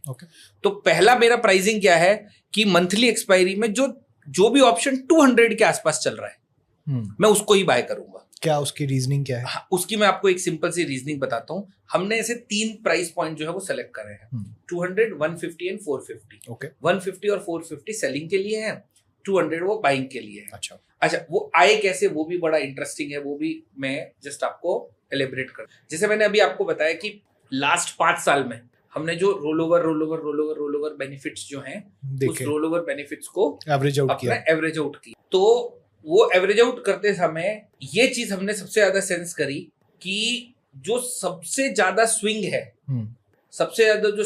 जो सबसे ज्यादा जो डेल्टा क्रिएट हो रहा है, वो 200 सवा 200 की रेंज में जो ऑप्शन है, वो थोड़ा सा ओटीएम हो सकता है, अगर विक्स लो है तो एटीएम के आसपास भी हो सकता है, उस पर सबसे ज्यादा हो रहा है। ओके, सेम वे नीचे की तरफ 150 और 450 सेलिंग लेग में अगर आपके फेवरेबल है तो उसमें आपको सबसे ज्यादा चीज जो है वो जनरेट हो रही है। ठीक है, दूसरी चीज क्या है, हमको उसको बैलेंस भी करना था। तो बैलेंस करने के लिए हमने क्या किया कि 200 के 3 ओके 150 450 के 1-1 तो 600 तो टोटल 600 इधर टोटल 600 इधर, तो मेरा ट्रेड जो है वो बैलेंस भी बन गया। समझ गया। तो मंथली एक्सपायरी के अंदर अपन ने 200 का जो प्राइस पॉइंट है वो प्राइस पॉइंट अपन ने चूज कर लिया। अब 200 में भी 2-3 ऑप्शन हो सकते हैं भाई, कोई 212 हो सकता है, 215 हो सकता है, 192 हो सकता है, 195 हो सकता है, 188 हो सकता है, एग्जैक्ट तो मिलेगा नहीं। तो जो भी एक ऊपर का प्राइस और एक नीचे का प्राइस, जो भी दो प्राइस होंगे उनमें से जो राउंड फिगर प्राइस है, राउंड फिगर का मतलब जैसे 25,000, 25,100, 25,200, 25,300, ऑड स्ट्राइक नहीं, राउंड फिगर वाली जो है वो कम ज्यादा होगी चलेगा, बट राउंड फिगर वाली स्ट्राइक है उसी पे काम करेंगे। ठीक है। मैं एक एग्जांपल से आपको समझाता हूँ। आपने जैसे मार्च का बोला तो मैं मार्च के ही एग्जांपल से आपको एक्सप्लेन करता हूँ। फॉर एग्जांपल मैं आपको 1 मार्च पे लेके चलता हूँ। ठीक है, 1 मार्च को तो छुट्टी थी, संडे था, तो 2 मार्च को चलता हूं। ठीक है, तो सबसे पहले मुझे मंथली एक्सपायरी सेलेक्ट करनी है, तो मैं यहाँ पे ये मार्च की मंथली एक्सपायरी सेलेक्ट कर देता हूँ। ठीक है, लगभग थोड़ा टाइम जाने देते हैं, आधे घंटे बाद ट्रेड करते हैं, एकदम 9:15 पे तो मार्केट जस्ट ओपन ही हुआ है। तो हमने क्योंकि स्टार्ट ऑफ द मंथ में ही थे तो उसी मंथ की एक्सपायरी चूज कर ली। अगर यही 15-17 तारीख के आसपास करते तो अप्रैल चूज कर लेते हैं। ठीक है, अब आप यहाँ पे देखो कि जो निफ्टी है वो लगभग 24,966 चल रहा है, नहीं 25,000 चल रहा है, विच इज उस समय का आपका जो फेयर वैल्यू था दैट इज 24,200, उससे ऊपर, थोड़ा सा ऊपर। यस, ठीक है, तो ऑब्वियस ही बात है कि आप पुट ऑप्शन प्रीफर करोगे। ठीक है, पुट ऑप्शन जो है वो आप प्रीफर करोगे। ठीक है, तो मैं क्या कर रहा हूं, इसकी जो ऑप्शन चेन है इसमें पुट ऑप्शन के अंदर मैं सारी डील कर रहा हूं। ठीक है, पुट ऑप्शन के अंदर सारी जो डीलिंग है वो करता हूं। तो जैसे सपोज कीजिए कि पुट ऑप्शन के ऊपर अपने को डील करना है, तो कॉल वाली साइड क्या है, छोड़ देनी है, उसको देखना ही नहीं है। ठीक है, अब पुट ऑप्शन के अंदर जैसे मैंने आपको कहा कि भी 200 का प्राइस पॉइंट जो है वो अपने को ट्रेड करना है। अब आप अगर यहाँ पे ध्यान से देखेंगे तो आपको 2 ऑप्शन यहाँ पे दिखेंगे, एक दिख रहा है 192.55, एक दिख रहा है 208.6। करेक्ट। ठीक है, एक 24,500 है, एक 550 है। तो कंफ्यूजन है कौन सी वाली लें, 500 लेते तो हमने कहा राउंड फिगर वाली ही लेनी है, राउंड फिगर है। ठीक है, तो 500 is a round figure number, तो उसी को अपने को प्रिफर करना है। तो ये मैंने यहाँ पे बाय पे क्लिक कर दिया और 3 लॉट मुझे बाय करने हैं, 200 into 3 विच इज 600, 150 प्लस 450 वो एक करेंगे विच इज 600। तो मेरा ट्रेड जो है वो प्रीमियम वाइज बैलेंस हो जाएगा। करेक्ट। ठीक है, तो ये मैंने यहाँ पे 3 लॉट जो है वो बाय कर दिए। ठीक है, 3 लॉट जो है वो हमने इसके बाय कर दिए। ठीक है, ये पहला काम हो गया। अब दूसरा काम क्या करना है अपने को, जो वीकली एक्सपायरीज है, ठीक है, उसको सेल करना है तभी कैलेंडर बनेगा। तो एक 150 का प्राइस, एक 450 का प्राइस। ठीक है, तो ये बैलेंस हो गया, दोनों के एक लॉट। ठीक है, अब यहाँ पे एक इंटरेस्टिंग चीज है, देखो टोटल हमने सेल किए 2, बाय की है 3, विच मीन्स अगर हमारे डायरेक्शन के ऑपोजिट भी मार्केट गया है ना, तो भी हम इसको मैनेज कर पाएंगे। मैं आपको अभी ये दोनों चीजें एक्सप्लेन करता हूं कि कैसे दोनों साइड पे ट्रेड काम करेगा और रिस्क कहां पे आ सकती है और वो रिस्क कवर कैसे होगी, ताकि एक्चुअली ये फुल प्रूफ नो लॉस बन जाए। ठीक है, तो मैं आपको एक्सप्लेन करता हूं। पहले मैं ये दोनों पोजीशंस जो है वो डाल देता हूं। ठीक है, तो सपोज कीजिए कि मैं यहाँ पे अब आपका वीकली एक्सपायरी जो है ओपन कर देता हूं। ठीक है, तो मार्च का अगर मैं वीकली देखूं तो 2 मार्च को तो नेक्स्ट डे था, एक्सपायरी ही है और 2 ही को ट्रेड करे, तो 10 मार्च से स्टार्ट करते हैं। ठीक है, ये हमने 10 मार्च का ऑप्शन चेंज जो है वो ले लिया। ठीक है, सो मुझे एक 150 एक 450 ये 2 ऑप्शंस जो है वो करने हैं, और उसमें भी अगेन वही राउंड फिगर वाले। तो 150 के लिए आप देखोगे ना, आपको एक 139 और 151 2 दिख रहा है। सो हम 151 वाला ले लें क्योंकि वो 24,700 है। तो ये मैंने सेल कर दिया 1 लॉट। ठीक है, इसके बाद 450 वाला मैंने, तो 24,500 का हमने बाय किया था। बाय स्ट्राइक से कोई लेना देना नहीं। ठीक है, हमें तो प्रीमियम से मतलब है। यस, स्ट्राइक कोई भी हो उससे कोई फर्क पड़ने वाला नहीं है। ठीक है। अब 450 का जो है वो अगर हम देखें तो आपको 2 ऑप्शन दिखेंगे, 435 465। तो हम प्रीफर करेंगे 465 क्योंकि वो राउंड फिगर है। ठीक है, तो ये मैंने यहाँ पे इसको भी सेल कर दिया। ठीक है, तो ये मेरा ट्रेड प्रीमियम वाइज बैलेंस हो गया। ठीक है, अब देखो 3 चीजें यहाँ पे मैं आपको एक्सप्लेन करता हूं, उस पर आप फोकस करना। सबसे पहले हमने रेंज के हिसाब से बनाया, तो रेंज के हिसाब से हमने पुट ऑप्शन चूज किया है क्योंकि हम क्या अज्यूम करके चल रहे हैं, यहां से प्रोबेबिलिटी नीचे जाएगा, नीचे की ज्यादा है। yes. क्योंकि प्रोबेबिलिटी नीचे की ज्यादा है और वो नीचे फेयर वैल्यू तक आना चाहिए। हमेशा हम इसी कंसेप्ट से चल रहे हैं। फेयर वैल्यू तक आना चाहिए, नहीं 24,200 24,000 तक वो आना चाहिए। हमारे पास पुट के 3 बाय लेग है और सेल के 2 ही लेग है, तो इवेंचुअली ऑटोमेटिकली प्रॉफिट में आ ही जाएगा। रीजन क्योंकि हमारे पास बाय लेग 3 है, तो 3 साइड पे प्रॉफिट होगा, 2 साइड पे लॉस आएगा। ऑब्वियसली बात है कि वो कॉम्पनसेट कर जाएगा। दूसरी चीज क्या है, एक प्रोबेबिलिटी ये भी बन सकती है कि भाई जरूरी तो नहीं है कि आए, ऊपर भी जा सकता है। अब ऊपर जब जाएगा तो वीकली ऑप्शंस तो 0 हो जाएंगे। आपने टोटल 600 बाय किया है, तो मार्केट ऊपर चला गया, लेट्स से 25,400 तक भी चला गया, तो ये दोनों मिला के तो 0 हो गए। यानी 600 तो आपके आ गए, बाय लेग में कुछ ना कुछ तो प्रीमियम रह ही रहा होगा, 0 तो होगा नहीं, तो भी आप प्रॉफिट में आ जाओगे। करेक्ट। यानी कि अगर बड़ी मूव नीचे की तरफ आई, मार्केट आपके हिसाब से चला तो पैसा लेके जाओगे। मार्केट आपके हिसाब से नहीं भी चला, ऊपर की तरफ भी बड़ी मूव आ गई, तो भी आप पैसा लेके जाओगे। यानी कि नीचे अगर 24,000 आ गया तो हमारा काम हो गया। ऊपर 24,500 चला गया तो ये दोनों 25,500 चला गया तो दोनों 0 हो जाएंगे, तो भी हमारा काम हो गया। अब सवाल आता है कि मान लो मार्केट इधर ही टाइम पास करता रहा, तो अगर इधर ही टाइम पास करता रहा तो हम रोल ओवर करते जाएंगे। कभी ना कभी तो या तो वो ऊपर 500 पॉइंट या नीचे 500 पॉइंट जाएगा। ऐसा तो है ही नहीं कि निफ्टी को हिलना ही नहीं है। अच्छा, मान लो हाइपोथेटिकली, मैं तो कह रहा हूं वर्स्ट इन केस ऐसा हो जाए कि पूरे महीने निफ्टी प्लस माइनस 500 पॉइंट भी ना हो। हालांकि आजकल तो ऐसा हो गया कि एक दिन में होने लग गया, लेकिन मान लो पूरे महीने नहीं हो तो हम बाय लेग को अगले महीने रोल ओवर कर लेंगे। टाइम ही तो लगेगा। At the end of the day Nifty को 25,500 या तो नीचे में 24,000 कोई एक लेवल तो आना ही आना है। जैसे ही आया हमारा काम हो गया। जितना देर से आएगा बस वही हमारा रिस्क है, वही हमारा पेशेंस है, वही हमारा डिसिप्लिन है। मतलब हम ये भी नहीं कह रहे कि आप एक तरफ की तरफ देखो, दोनों में से कोई भी तरफ मूव आ गया। इसीलिए मैंने आपको कहा कि इसी ट्रेड को मैं कॉल में भी आपको करके दिखाऊंगा। इसका पे ऑफ चार्ट समझा सकते हैं एक बार? पे ऑफ चार्ट वैसे हमारे तो इररिलेवेंस है क्योंकि हम स्ट्राइक देख ही नहीं रहे हैं। पे ऑफ चार्ट वैसे तो इररिलेवेंस है, लेकिन अगर आप देखना चाहे तो उसको देख सकते हैं, कोई इशू नहीं है। तो इसमें आप देखेंगे कि ऊपर की तरफ आपको कोई रिस्क नहीं दिख रही, नीचे की तरफ बड़ी मूव आ गई तो कोई रिस्क नहीं है। वो भी बीच में एक डेंट है, वो डेंट रोल ओवर से कवर होगा। वो डेंट जो है, तो जैसे जैसे आप रोल ओवर करोगे आपको ज्यादा प्रीमियम मिलेगा, वो जो नीचे की तरफ का जो विड्थ है वो रिड्यूस होता चला जाएगा एंड इवेंचुअली आपका वहां से कवर अप हो जाएगा। ऑल्दो हम पे ऑफ को उतनी इंपॉर्टेंस नहीं देते हैं, क्योंकि ऑब्स्ट्रा उठा लो चाहे कोई सा भी प्लेटफॉर्म उठा दो, देखो आपको यहाँ पे नीचे ना एक स्टार मार्क भी अगर यहाँ लिखा होगा तो होगा। जनरली आप अगर उसको बनाएंगे ना वहां पे स्ट्रेटेजी बिल्डर में, तो वहां लिखा हुआ आता है कि कैलेंडर स्प्रेड्स के अंदर पे ऑफ जो है वो थोड़ा वेरी करेगा, क्योंकि वो लोग भी, क्योंकि 2 अलग अलग एक्सपायरीज है, so you can not compare. तो उस तरीके से जो थोड़ा सा इसमें ये सिचुएशन बनती है। ठीक है, अब हमको क्या करना है, ट्रेड तो बना लिया, अब ट्रेड को चलाना कैसे? तो मैंने आपको सिंपल सी चीज बताई कि रोल ओवर, कि भाई उसको आप घुमाते रहिए, एक्स्ट्रा प्रीमियम मिलता रहेगा। द मोमेंट निफ्टी ने कोई भी ऊपर की तरफ या नीचे की तरफ मूव दिया, आपका काम हो गया, बन जाएगा। तो जो 24,700 और 25,400 की पुट जो आपने शॉर्ट करी है, आपको क्या करना है, जैसे ही एक्सपायरी आएगी तो इनको एग्जिट करना है और फिर से अगली एक्सपायरी की शॉर्ट कर देना इमीडिएटली।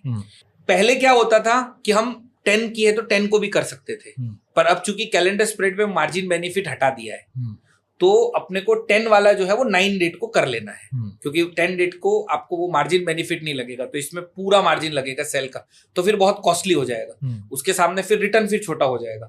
तो अपने को 9 डेट को ये काम कर लेना है। 9 डेट तक अगर हमारा टारगेट आ जाए, काम खत्म। नहीं टारगेट आता है तो इसको चेंज कर लो, सिंपल।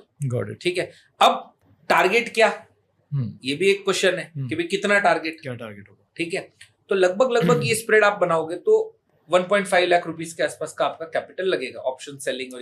अब टारगेट आप अपने हिसाब से डिसाइड कर लो, आपको 3% में कंफर्टेबल है, 4%, 5%, 6%, 7%। जितना बड़ा टारगेट उतना टाइम का रिस्क, सीधी सी गणित है।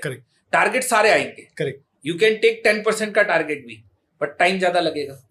3% है तो बहुत फ्रीक्वेंटली आएगा, तो वो आप अपने हिसाब से आपको जो आप अपने लिए चूज करते हैं। सी आई यूज टू प्रीफर 3 से 4% में मैं काट देता हूँ। ठीक है, ठीक है, क्योंकि अगर मुझे महीने में 3 से 4% बन रहा है और किसी महीने में 2 ट्रेड की अपॉर्चुनिटी आ गई तो फेयर इनफ है, क्योंकि मैं मार्केट की वॉलेटिलिटी से भी तो दूर हो रहा हूं।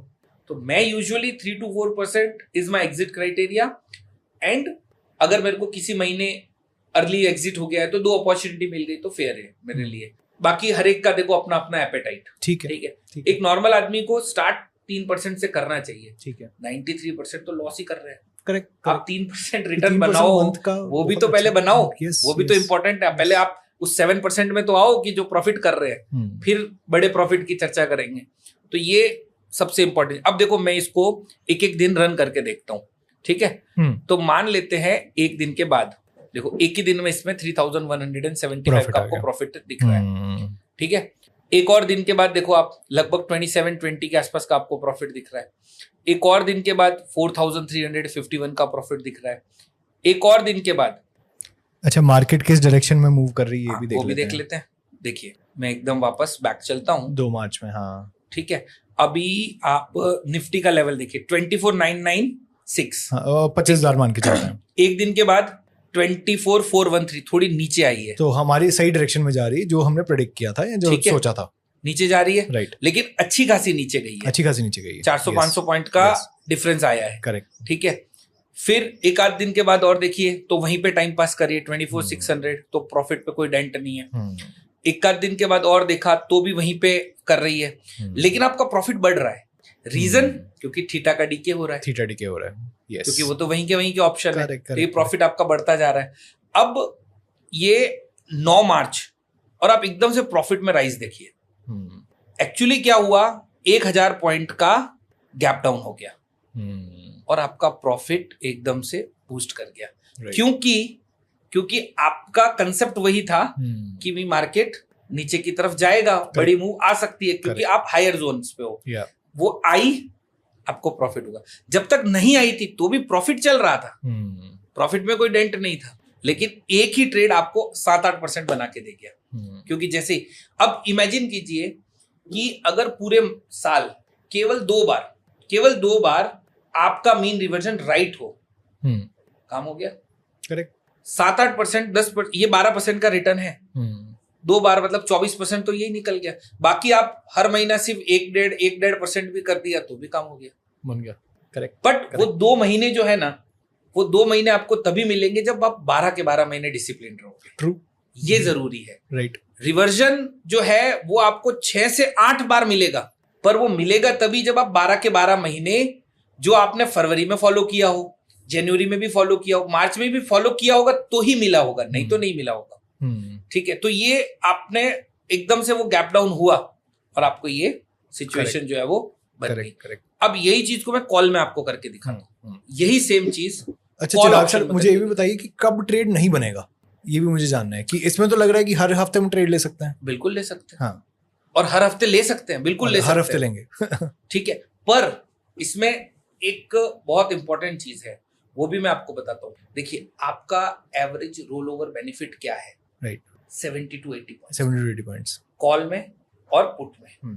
ठीक है, 70 to 80 पॉइंट्स का ये थोड़ा सा मैथमेटिकल होगा, बिकॉज मैं तो थोड़ा मैथ्स का हूँ, तो शायद व्यूअर्स को समझने में थोड़ा आगे पीछे लगे, लेकिन 70 to 80 पॉइंट्स का हमारा रोल ओवर बेनिफिट होता है और 2 सेल स्ट्राइक है, यानी 150 पॉइंट्स का हमारा रोल ओवर बेनिफिट। करेक्ट।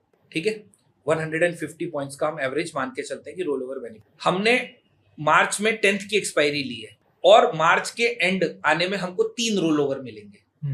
10 से 17 करोगे, 17 से 24 करोगे और ये 30 पे जाओगे। तो आपको 3 रोल ओवर मिलेंगे, यानी कि 450 पॉइंट्स आपको रोल ओवर बेनिफिट से कवर हो जाएगा।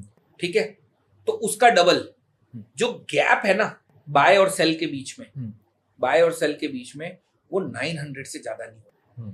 बस ये एक छोटी सी चीज आप ध्यान रख लोगे ना, तो आपका ट्रेड बहुत सेफ रहेगा, वो 100% रिजल्ट दे देगा। क्योंकि भाई मेरे को पता है कि बेनिफिट की लिमिट ही है। फिर क्या होता है, देखो गैप जब ज्यादा होता है ना, तो प्रॉब्लम क्या होती है, आप मार्केट पे होप पे बैठे हो कि यार ऐसा हो जाए, वैसा हो जाए। नहीं, हमको 2x से ज्यादा रिस्क नहीं लेना है। तो 450 इज माय बेनिफिट। अगर 4 रोल ओवर मिल रहे हैं मान लो, तो 600 तो 1200 का गैप, उससे ज्यादा नहीं। 3 है तो 450, तो 900 का गैप, उससे ज्यादा नहीं। अब देखो गैप कैसे, जैसे देखो आपने 2 स्ट्राइक है, एक है 24,500 बाय वाली, करेक्ट, और जो सबसे टॉप वाला जो सेल है वो 25,400 है, 25,400, मैक्सिमम गैप इज 900। या ट्रेड बना दो, कोई दिक्कत नहीं है। फिर से अभी वापस आप डालने की कोशिश करोगे, ठीक है, अभी मान लो फिर से ये तो एग्जिट कर दिया, हम अगले दिन फिर ट्रेड डालते हैं। पहले आप एक बार देख लो कि जो 200, 150 और 450 वो जो गैप आ रहा है 200 वाले पे और 450 वाले पे, करेक्ट, क्या वो गैप मैं जितने रोल ओवर कर सकता हूं उससे डबल से ज्यादा है, तो छोड़ दीजिए, नहीं करना है। मार्केट पे डिपेंड होके ट्रेड नहीं करना है, अपना गणित के ऊपर डिपेंड होके ट्रेड करना है। करेक्ट। तो ये ट्रेड सेफ है, कोई इशू नहीं है, बिंदास जाने दो, कर सकते हैं। देखो अब इसी को मैं कॉल में आपको बना के दूं, सेम टाइम पे, वही टाइम, एग्जैक्टली वही डेट, हम इसको कॉल के अंदर बनाते हैं। बट इस कैलकुलेशन से मैं समझ पा रहा हूँ कि ज्यादा अच्छे ट्रेड्स आपके फर्स्ट वीक में बनते होंगे। नहीं, आप सेकंड वीक, थर्ड वीक में बनाओगे आपका तो आप अप्रैल का ले लोगे। हाँ, तो ठीक है, नेक्स्ट मंथ का ले सकते हो, तो नेक्स्ट मंथ बेनिफिट और लंबा मिल जाएगा आपको, समझ गया। तो आप ट्रेड, उसका प्रॉब्लम नहीं है। और आप ऐसा भी सोच सकते हो कि भी मार्च में नहीं बन रहा है, मान लो, तो लेट्स टेक अप्रैल का लेके स्टार्ट कर लेते हैं। करेक्ट, तो वो भी आप प्रीफर कर सकते हो, उसमें भी कोई इश्यू नहीं है। But generally 3 to 4 roll overs, 1000 तक का गैप, वो बढ़िया रहता है, उससे आपकी रिस्क भी लिमिटेड रहेगी, करेक्ट, और रिवॉर्ड आने की प्रोबेबिलिटी, क्योंकि देखो एक सिंपल सी चीज है, जितना बड़ा गैप होगा ना, आपको उतनी ही बड़ी मूव चाहिए अपने रिवॉर्ड के लिए। करेक्ट, समझ गया। और बड़ी मूव आपके हाथ में नहीं है, राइट, छोटी मूव तो आएगी, मार्केट रुकने नहीं वाला है, उसको चलना तो है। अभी हमारा रेंज कितना सिंपल सा था कि यार नीचे में 500-600 पॉइंट आ जाए या ऊपर में 500-600, वो फेयर आस्क है। यस, इतनी तो आप आस्क मार्केट से रख सकते हो एक महीने के अंदर। ऐसा नहीं होगा कि एक महीने के अंदर निफ्टी जो है वो 500 पॉइंट ऊपर या नीचे में से कोई ना हो, वो 2% होता है बस, वो पॉसिबिलिटी नहीं है, ठीक है। और अगर नहीं भी है, मान लो नहीं भी हुआ, तो एक आध महीना आपने रोल ओवर कर दिया तो 100% हो जाएगा, राइट। पर जब आपने वो गैप को रख दिया 1000, तो पॉसिबिलिटी थोड़ी सी प्रॉब्लमेटिक हो जाती है कि यार उतना जाएगा कि नहीं जाएगा, वो अश्योरेंस थोड़ा सा मुश्किल हो जाता है। तो जितना कम रेंज उतना चांसेस आपके ज्यादा हो जाते हैं, इसीलिए। बाकी तो बनाने के लिए क्या है, मैं अभी बैठ के मान लीजिए 3 महीने दूर का बना लूं, तो मेरे पास 10 रोल ओवर है, तो मैंने 2000 पॉइंट की रेंज बना ली। लेकिन 2000 पॉइंट का मतलब अब आप मार्केट से उम्मीद कर रहे हो कि भाई 24 वाला 26 हो जाए या 22 हो जाए, वो गलत आस्क है। करेक्ट। 24 वाले से आप 24.5, 23.5 फेयर आस्क है, तो गैप कम, वो बेटर रहता है, राइट, ठीक है। अब यही चीज को सेम टाइम पे हम कॉल में एक बार बना के देखते हैं, ठीक है। कोई प्राइस में चेंज नहीं, कुछ भी चेंज नहीं, ठीक है। मैं इसको पूरा रीसेट कर देता हूँ, ठीक है। और यहाँ पे मैं ये मार्च की एक्सपायरी ले लेता हूँ, ठीक है। तो प्राइस वही 200 वाला ही लेना है। तो कॉल में जो 200 का प्राइस है वो देखो, ये आपको मिलेगा लगभग 25,600, 181 है, ठीक है। इसको मैं बाय कर लेता हूँ, और ये 3 लॉट, ठीक है। फिर इसके बाद मुझे सेल करना है 150 और 450, करेक्ट, ठीक है।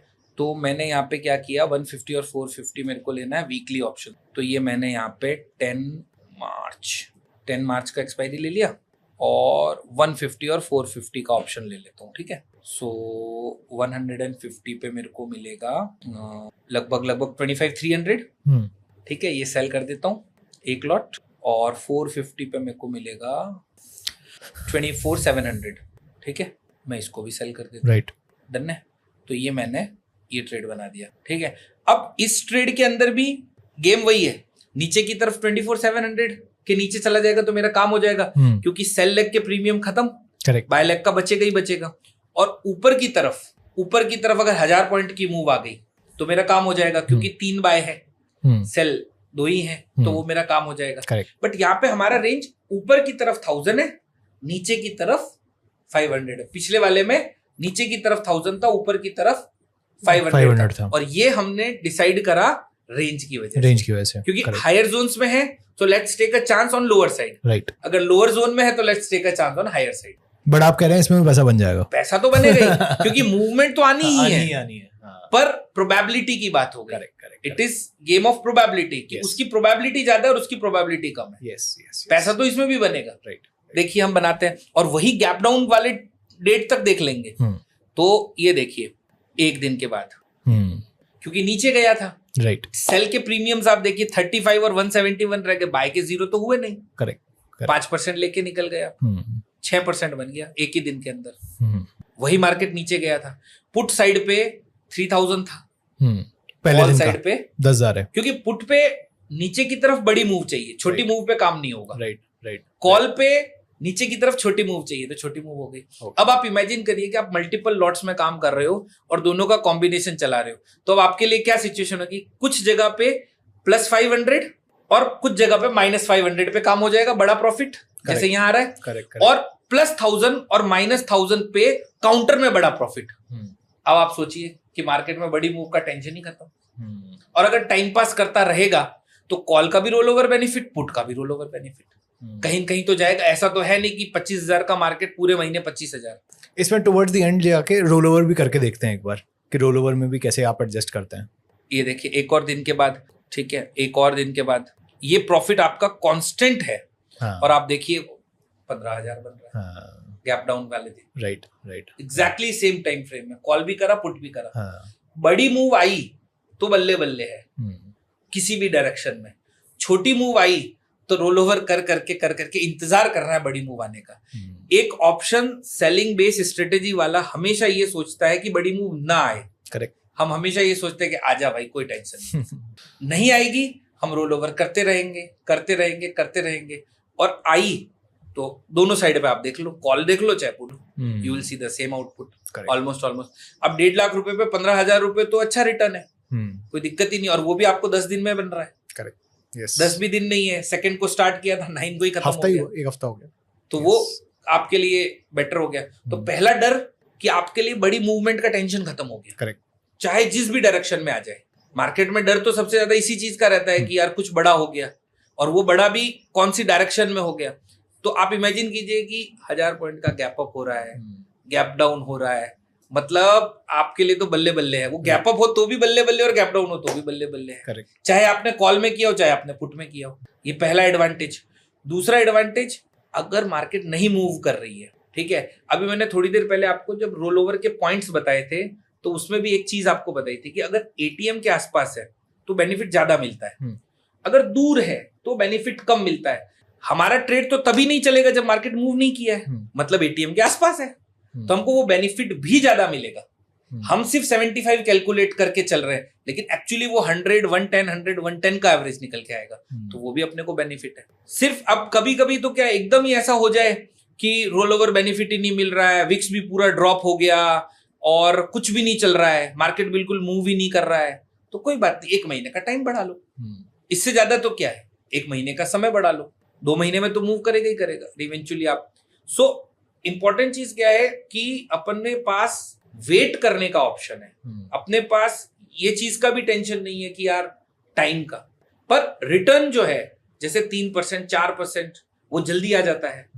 10%, 12% का रिटर्न बड़ी मूव आएगी तो ही आएगा, तो आप थोड़े से डिपेंडेंट हो जाते हो। करेक्ट। तो जितना बड़ा रिटर्न आपको चाहिए तो उतना मार्केट पे थोड़े से आप डिपेंडेंट हो गए, लेकिन अगर 3-4% की आप अगर आस्क लेके चलोगे तो बड़े कम। राइट। क्लियर। अब इसमें भी एक बहुत इंटरेस्टिंग चीज मैं बताता हूँ, ये तो ट्रेड हो गया जैसे, ठीक है।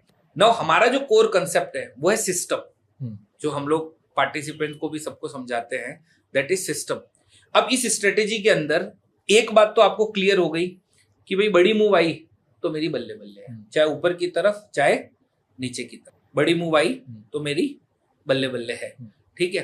अब आप सोचो, इमेजिन करिए कि आपको थोड़ा सा बड़ा कैपिटल इनफ्लो करना है, ठीक है, मान लीजिए 10 लाख 3 लाख, आपको एक अच्छी कैपिटल इनफ्लो करनी है, तो बड़ी मूव की तो टेंशन खत्म हो गई।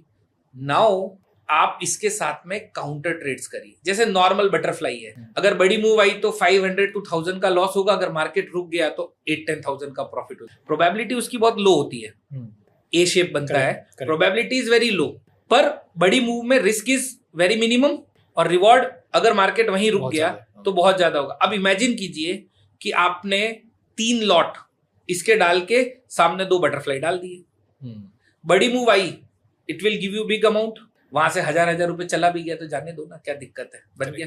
मान लीजिए मार्केट रुका रह गया, इसमें एडजस्टमेंट करोगे लेकिन वो आपको बड़ा प्रॉफिट दे देगा, हम ऐसे क्यों नहीं सोच सकते, और अब मार्केट से मुझे कोई लेना ही देना नहीं है। सोचना पड़ेगा थोड़ा डिफरेंट तरीके से, राइट। अगर उसको करोगे ना, और यही हमारा कंसेप्ट यही है कि आप सिस्टमेटिक ट्रेडिंग करो। बड़ा कैपिटल आप जैसे नॉर्मली इक्विटी में भी कोई कहता है कि थोड़ा आईटी में डाल दो, थोड़ा बैंक में डाल दो, थोड़ा उसमें डाल दो, थोड़ा वैसे आप अलग अलग स्ट्रेटेजीज में डाल दो। अब आप सबसे पहले तो आप ऑलरेडी प्रोबेबिलिटी के साथ चल रहे हो कि आपकी रेंज के हिसाब से आप ट्रेड बना रहे हो, उस ट्रेड के साथ आप एक काउंटर ट्रेड भी बना रहे हो, और प्लस आप रिस्क को भी मैनेज करके चल रहे हो कि यार वो गैप अगर ज्यादा है तो मैं ट्रेड नहीं डालूंगा, मैं शांति से बैठ जाऊंगा। उसके बाद अगर आप ये सोचोगे कि भी पैसा नहीं, तो पॉसिबिलिटी नहीं, वो बनना ही बनना है। अब हमें न चार्ट देखने की जरूरत है, न इंडिकेटर से मतलब है, न वॉर से मतलब है, न किसी के ट्वीट से मतलब है, न किसी के गुस्से से मतलब है। हमें क्या लेना देना? हम तो कहते हैं रोज ट्वीट डाल, कभी गैप डाउन हो तो हम काट दें, फिर गैप अप हो तो काट दें। करेक्ट। ठीक है, तो ये चीज को क्या है, इसमें एक इंटरेस्टिंग चीज और मैं ऐड करता हूँ। जैसे सपोज कीजिए कि आपने इसको 3 लॉट में बना दिया और 2 लॉट में बटरफ्लाई बना के छोड़ दिया, मार्केट नीचे की तरफ बड़ी मूव आ गई, ठीक है, इसका प्रॉफिट बुक कर दिया और बटरफ्लाई को छोड़ दो, उसमें तो मैक्सिमम लॉस 1000 ही है, 1500 ही है, 2 लॉट में 4000 5000, यहाँ पे आप 40000 तो बना लिया, ट्रेड तो काट चुके हो, 40000 तो प्रॉफिट बुक कर चुके हो, 5-7 हजार की मैक्सिमम रिस्क है उसकी, ठीक है, उसको छोड़ दो। गलती से उस महीने में रिवर्सल आके वापस उसी जगह आ गया तो 40 आप लेके बैठे हो, 30-35 और वो दे दे। नहीं आया तो जो 5000 तब जाना है वो तो तब भी जाना ही है, बुक कर लो बाद में। हाँ, करेक्ट, वो तो तब भी जाना है, कोई बात नहीं, वो तो हम मान के ही चल रहे हैं और शांति से बंद करके बैठ जाओ। अगर गलती से, और मैं आपको एक डेटा बताऊंगा कि आउट ऑफ अगर आप 100 मंथ्स कैलकुलेट करो तो मोर देन 65 मंथ, 65% से ज्यादा मंथ ऐसे जिसमें निफ्टी का क्लोजिंग टू क्लोजिंग 2% से कम है। तो विद इन मंथ मूवमेंट आती नहीं है, विद इन मंथ बड़ी मूव आ गई, लेकिन घूम के वापस आ गया ऊपर है। तो ये अब मान लो बड़ी मूव नीचे आई, आप ये प्रॉफिट बुक करके बटरफ्लाई को लग के छोड़ दिया, 65% चांसेस है कि वो बटरफ्लाई भी लॉस कवर करके आपको पर इसमें प्रॉब्लम पता है क्या है? प्रॉब्लम ये है कि अगर ये 2 ही दिन में मूव आ गई, उसके बाद पूरे महीने कुछ नहीं करना है, आपको शांति से बंद करके बैठ जाना है। वो होता नहीं है लोगों से, वो उनको करना ही करना है। वो क्या करेंगे, आज 40,000 डाला, कल फिर ट्रेड डालेंगे। मेंटालिटी वहां पे दिख रहा है कि अब रिस्क बड़ा होगा, लेकिन फिर भी वो ट्रेड डालेंगे। क्यों? क्योंकि अरे ज्यादा से ज्यादा क्या होगा, ये प्रॉफिट आया, इसमें से कुछ चला जाएगा और अल्टीमेटली फिर नेट नेगेटिव हो जाता है, सारा ही चला जाता है। तो ये ही प्रोसेस को देखो, कॉल में करो चाहे पुट में करो, बड़ी मूवमेंट ऊपर आएगी चाहे नीचे आएगी, आपको पैसा बना के देके जाएगी। और कंसोलिडेट कर रहा है तो आप रोल ओवर करते चलिए, रोल ओवर करते चलिए, रोल ओवर। मैं आपको एक कंसोलिडेशन का एग्जांपल देते हैं, उसका रोल ओवर का एग्जांपल ले लेते हैं। आप बढ़िया कोई भी महीना आप चूज करके देखो जिसमें प्योर मार्केट हिला ही नहीं, मतलब 500-600 पॉइंट ऊपर 500-600 पॉइंट नीचे गया ही नहीं हो। मैं आपको बताता हूँ, आप चाहे तो नवंबर का महीना ले लो, ठीक है सर, चाहे तो दिसंबर का महीना ले लो, मार्केट प्योर जैसे कंसोलिडेट कर रहा है। और मैं आपको रिवर्स पोजीशन बना के बताता हूँ, फिर भी प्रॉफिट दिखाता हूँ। रिवर्स का मतलब है, मान लो अगर हायर जोन में है और हम कॉल में कर रहे हैं, पुट में करना चाहिए, कॉल में करते हैं तो भी आउटपुट,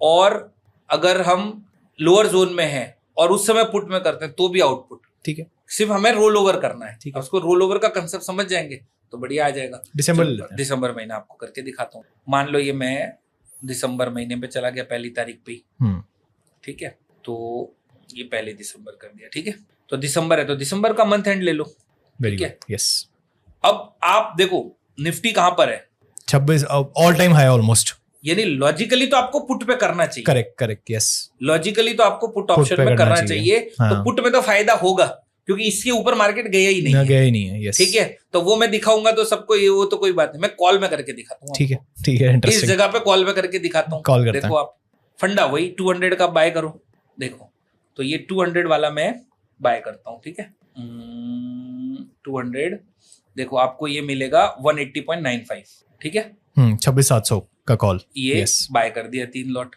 और सेल क्या करना है, 150 और 450, ठीक है, तो ये मैं दिसंबर की वीकली एक्सपायरी पे चल, देखो 2 दिसंबर को एक्सपायरी है, एक्चुअली हम 1 डे बिफोर एक्सपायरी एडजस्ट ही कर देते हैं। तो अभी 1 दिसंबर है तो 2 लेने का तो मतलब कोई फायदा नहीं है, 9 दिसंबर ले लेंगे से स्टार्ट करते हैं, ठीक है।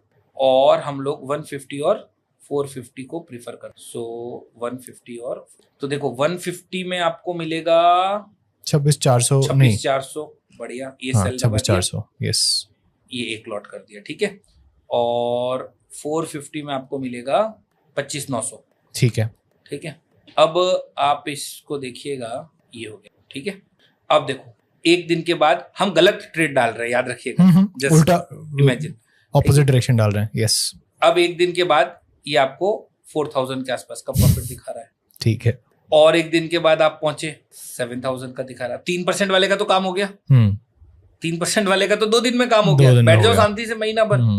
चलो हम रोल ओवर को भी चलाते हैं। अब आप देखो 4 तारीख को ये इतना आ रहा है, 5 तारीख को 5,500 आ रहा है, 8 तारीख को 4,000 आ रहा है, 4,000 आ गया। चलो लेट अस अज्यूम कि 4,000 अभी बड़ा प्रॉफिट तो नहीं है, हाँ। 2-3% है, तो मेरा टारगेट थोड़ा बड़ा है, हाँ।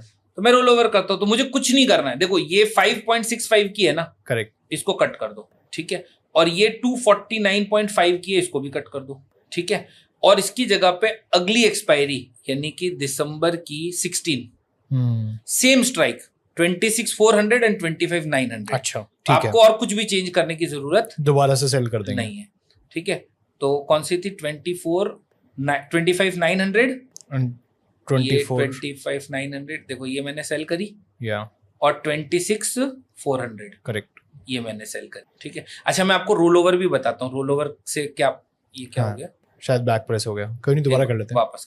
मान लीजिए ये 1 दिसंबर है, हमारा दिसंबर का एंड एक्सपायरी हो गया, हमको 200 का बाय करना है। सो ये हमने 26,700 था ना, ये 3 लॉट बाय कर दी। वीकली ऑप्शंस में मुझे सेल करना है, ये दिसंबर का 9, 450 और 150 ये मुझे सेल करने हैं। तो 450, 150, सो एक तो ये था 133.6 वाला 1 लॉट, एंड 4 ये।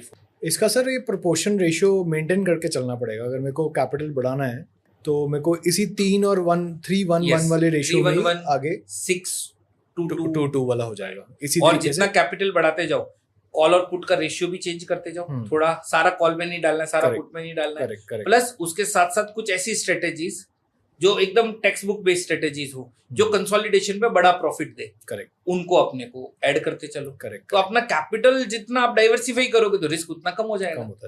कि अब देखो कैसा हो गया कि आपके टोटल 3 टाइप के सेटअप हो गए। मान लीजिए आपकी बड़ी कैपिटल है तो 3 टाइप का सेटअप हो गया। एक सेटअप ऐसा है जो +500 पे आपको पीक प्रॉफिट दे रहा है, करेक्ट। एक सेटअप ऐसा है जो +1000 पे आपको पीक प्रॉफिट दे रहा है, और एक सेटअप ऐसा है जो मार्केट के वहीं रुकने पे पीक प्रॉफिट दे रहा है। तो एक तो ये एडवांटेज। सिमिलरली जो +500 दे रहा है वो -1000 पे पीक दे रहा है, और जो +1000 वाला वो -500 पे दे रहा है। तो आपके लिए एक तरीके से जोन बन गया, ठीक है। और आप ऐसा भी कर सकते हो, फॉर एग्जाम्पल जैसे आपने ट्रेड स्टार्ट किया, जैसे ही मान लीजिए मार्केट ऊपर की तरफ जाना शुरू हुई, 500 पॉइंट ऊपर गई, तो जो +500 पे पीक देने वाला था ना उसको काट ही दो, सिस्टम से हटा दो प्रॉफिट बुक करके। नाउ लेट्स सेटल, भाई नीचे आया तो कंसोलिडेशन वाले को काट दो, और ऊपर चला गया तो दूसरे वाले को काट, दूसरे वाले को, करेक्ट। अब यहां से अगर एक बार मार्केट ऊपर गया तो उसके बाद या तो फॉलो अप बाइंग आएगी या तो रिट्रेसमेंट आएगा, होगा तो एक ही चीज। फॉलो अप आई तो एक तो कट ही चुका है, दूसरा भी कट जाएगा, और रिट्रेसमेंट आया तो दूसरा कट जाएगा, तो एक बचेगा। यानी 2 में तो आप पीक प्रॉफिट लेके ही निकल रहे हो, करेक्ट। एक में रिस्क है, उसमें आप एडजस्टमेंट कर रहे हो, तो सेफ्टी फुल हो जाएगी, मतलब टेंशन ही नहीं है, राइट। नॉर्मल स्ट्रेडल स्ट्रैंगल जो बेचते रहते हैं और वही ऐसे टेंशन लेते हैं कि अरे 1000 पॉइंट का गैप अप हो जाएगा क्या होगा। सही बात, लोग करते हैं सर 1000 पॉइंट दूर दूर की कॉलें पुटें बेच बेच के बहुत अल्फा जनरेट होता रहता है, लेकिन एक बार एक बड़ी मूव आती है वो 3-4 महीने का सारा खा जाती है, करेक्ट। हमारा सबसे बड़ा एज यही है कि बड़ी मूव का टेंशन ही नहीं है, बड़ी मूव का आपको टेंशन ही नहीं है, राइट। तो हम उस इंटेंशन से थोड़ा काम कर रहे हैं। आप जितना रेंज के हिसाब से डाइवर्सिफाइड रहोगे ना, उतना आपका प्रॉफिट होने का चांसेस ज्यादा है। फिर कुछ नहीं देखना है, एक थंब रूल बना दिया, 26 पे एंट्री करिए, 26,500 पे this set of trades exit करने, 27 पे ये एग्जिट करने, 26,500 जाके 25 आया तो ये एग्जिट करना है, दूसरे को एडजस्ट कर लेना है। अगर कोई महीना ऐसा निकल गया जिसमें ऐसे और ऐसे स्विंग आ गई या ऐसे और ऐसे स्विंग आ गई 1000 पॉइंट वाली, तो आपके तो तीनों ही प्रॉफिटेबल हो जाएंगे, करेक्ट।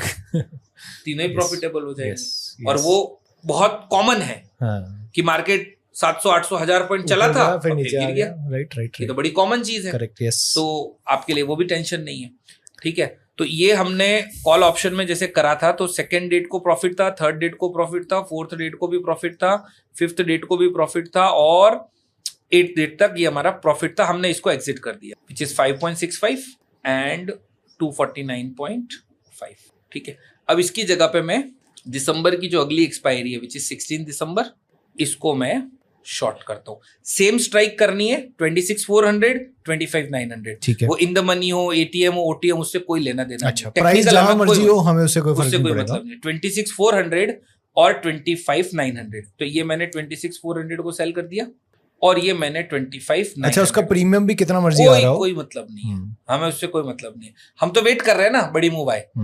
ठीक है. बस हमें क्या लेना देना प्रीमियम क्या है क्या नहीं. ठीक है. मैं आपको यहाँ पे एक चीज और दिखाता हूँ. देखो, आपने जो 26,400 को एग्जिट किया है वो कितने में एग्जिट किया है?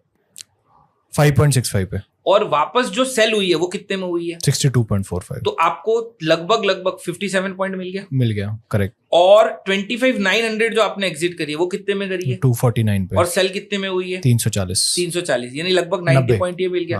90 और 57 लगभग 150 के आसपास पहुंच गए. जो मैं आपको बोल रहा था कि रोल ओवर बेनिफिट.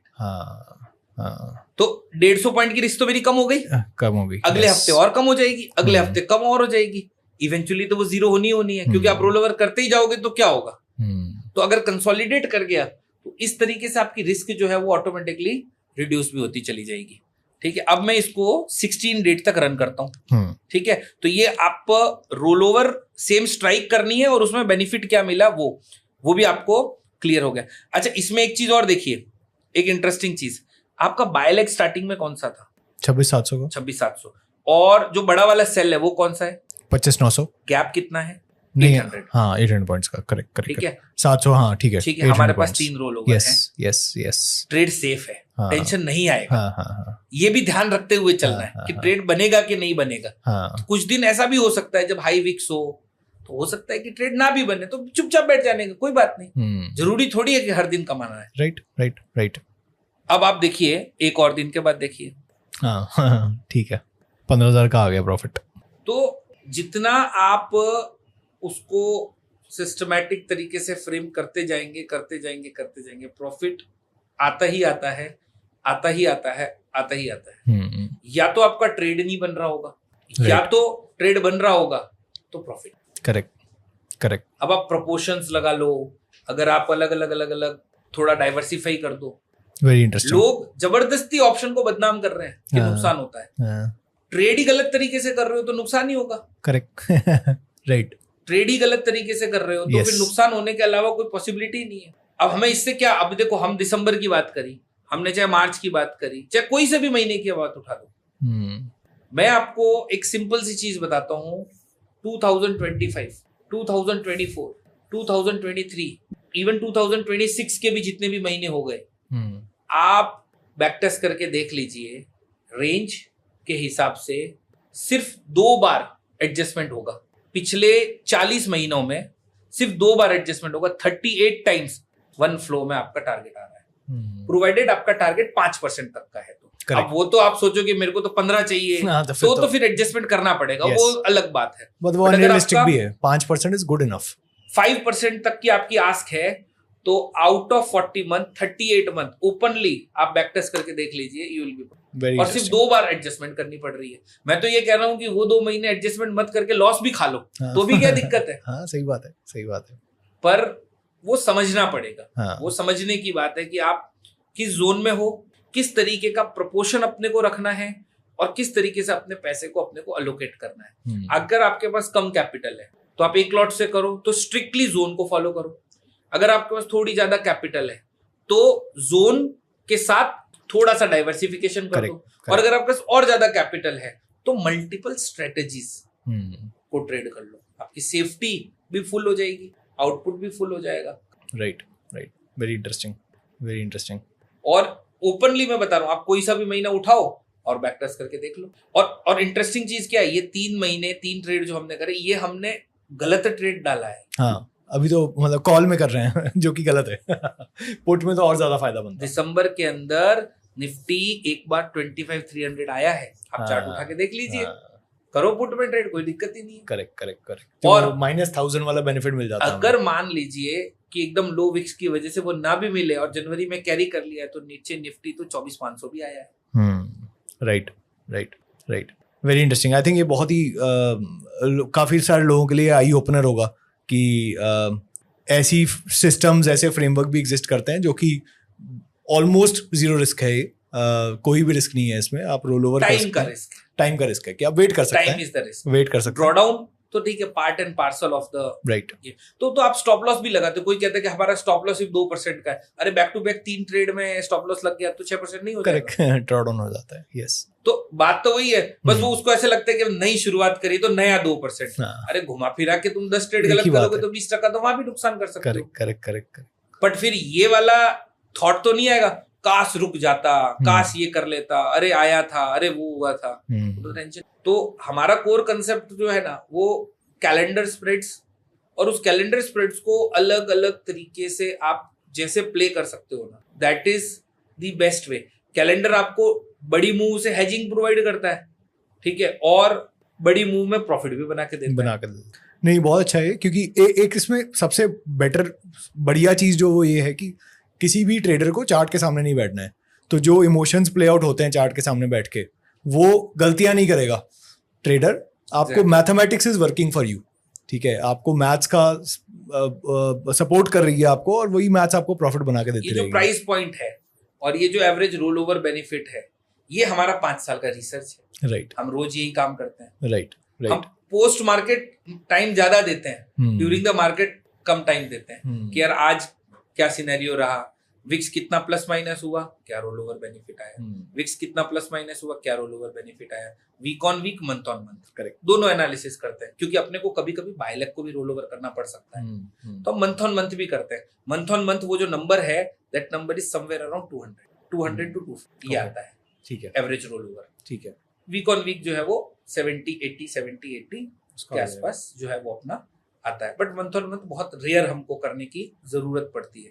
बट वो तरीके से अगर आप चलेंगे तो आप लॉन्गर रन में जो है वो अच्छा आउटपुट जो है वो बहुत ही बढ़िया। नहीं, आई थिंक बहुत लोगों के डाउट्स भी क्लियर हो गए होंगे कि ज़रूर नहीं कि ऑप्शंस में ट्रेडिंग करना मतलब बहुत ही रिस्की, और आपको ड्रॉडाउन, बड़े बड़े ड्रॉडाउन होते होंगे, और जैसे लोग नंबर सुन के डर जाते हैं कि 90% का तो लॉस ही होता है। अगर सिस्टमैटिक तरीके से करेंगे, मैथमेटिक्स को समझेंगे, तो प्रॉफिट भी होता है, और लगातार उसको प्रॉफिट बनाया भी जा सकता है, हर महीने बनाया जा सकता है, 2-3%। ट्रेडिंग को एक इन्वेस्टर के माइंडसेट से सोचना पड़ेगा। Correct, yes. अभी सपोज करो, मैं तो एक एग्जांपल की बात बता, अभी 26,000 जब निफ्टी था तो भी तो लोगों ने एंट्री करी होगी ना, ठीक है। एक अच्छा इन्वेस्टर जो होगा उसको अगर अभी आप सलाह दोगे, जब निफ्टी ऑलरेडी 15% 10% डाउन है, तो आप क्या सलाह दोगे? लॉस बुक करने की तो नहीं देंगे भाई। आपने फंडामेंटली अगर अच्छा लिया है तो 15% ड्रॉ डाउन है, कोई बात नहीं, बने रहो, मार्केट आएगा ऊपर। करेक्ट। थोड़ा कैपिटल हो तो यहाँ और ऐड करो, यही तो हम सलाह दे रहे हैं ना। तो जब वहां पे वो चीज आप इंप्लीमेंट कर रहे हो तो यहाँ क्यों नहीं कर रहे? यहाँ पे भी इम्प्लीमेंट, इसको क्यों नहीं कर रहे? ट्रेडिंग बोलना ही नहीं चाहिए इसको, options, no risk options investing बोलना चाहिए। हाँ, मैं सिर्फ वही चीज कह रहा हूं। अरे कितना ड्रॉ डाउन आएगा? 10% ड्रॉ डाउन। तो अभी निफ्टी भी तो 10% डाउन है, ज्यादा आता है उसमें, निफ्टी का ड्रॉ डाउन 40%। तो जब आप उस जगह पे बैठे हो, पोर्टफोलियोज तो कई लोगों की कितने परसेंटेज डाउन है, तो वहां पे तो आप यही सलाह देते हो ना कि अपनी एसआईपी कंटिन्यू रखो, अभी तो टॉप अप करने का टाइम है, अभी तो इस चीज का टाइम है। तो हम जब इस मेथोडोलॉजी से ट्रेड करते हैं तो फिर वो चीज माइंडसेट क्यों नहीं लाते? राइट, बिल्कुल। और हमारी तो प्रोबेबिलिटी बहुत छोटी है, 500 और 1000 पॉइंट पे ही है। करेक्ट, 500 और 1000 पॉइंट पे ही है, उसमें तो प्रोबेबिलिटी भी बड़ी है, क्योंकि आपको पूरा 10% पे सामने 10% रिवर्सल चाहिए। थोड़ा सा माइंडसेट अगर आदमी बदल देना और थोड़ा सा डाइवर्सिफाइड होकर ट्रेड करें, रिटर्न 100% बन। पर प्रॉब्लम कहाँ आएगी?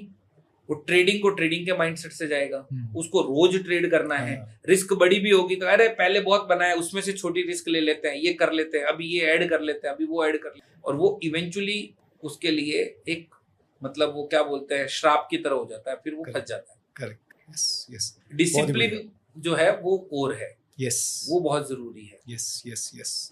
और आई थिंक ये जो लोग ऑफ कोर्स बहुत सारे बिगनर्स भी देखते हैं सेशन को, तो उनको हो सकता है कुछ टर्मिनोलॉजी वगैरह समझ ना आती हो, इसीलिए हम बोलते भी हैं कि आपका जो लर्निंग है यूट्यूब पे स्टार्ट होनी चाहिए, and it should eventually turn out to be where you spend time, invest time, समझे आप इस चीज़ को. हो सकता है बहुत सारे लोग स्क्रीन को देख के भी घबरा रहे हो कि हमें नहीं पता होता कि कॉल ऑप्शन पुट ऑप्शन में किस तरीके से ये स्प्रेड बनाना भी है. तो of course we conduct live classes also with you sir, और उसमें भी लोग पार्टिसिपेट करेंगे तो डिटेल में सीखेंगे. वहाँ पे हम ज़्यादा टाइम इन्वेस्ट करके बेसिक टू एडवांस सब कुछ कवर करते हैं. बढ़िया. सर मेरे पास कुछ क्वेश्चंस होंगे आपके लिए इस स्ट्रैटेजी को लेके भी, और इन जनरल जो ट्रेडर्स को हम एडवाइस दे सकते हैं उन क्वेश्चंस की तरफ चल लेते हैं एक बार. सर आपने 1000 लोगों को पढ़ाया है और बहुत सारे लोग आपकी स्ट्रैटेजी भी फॉलो करते होंगे.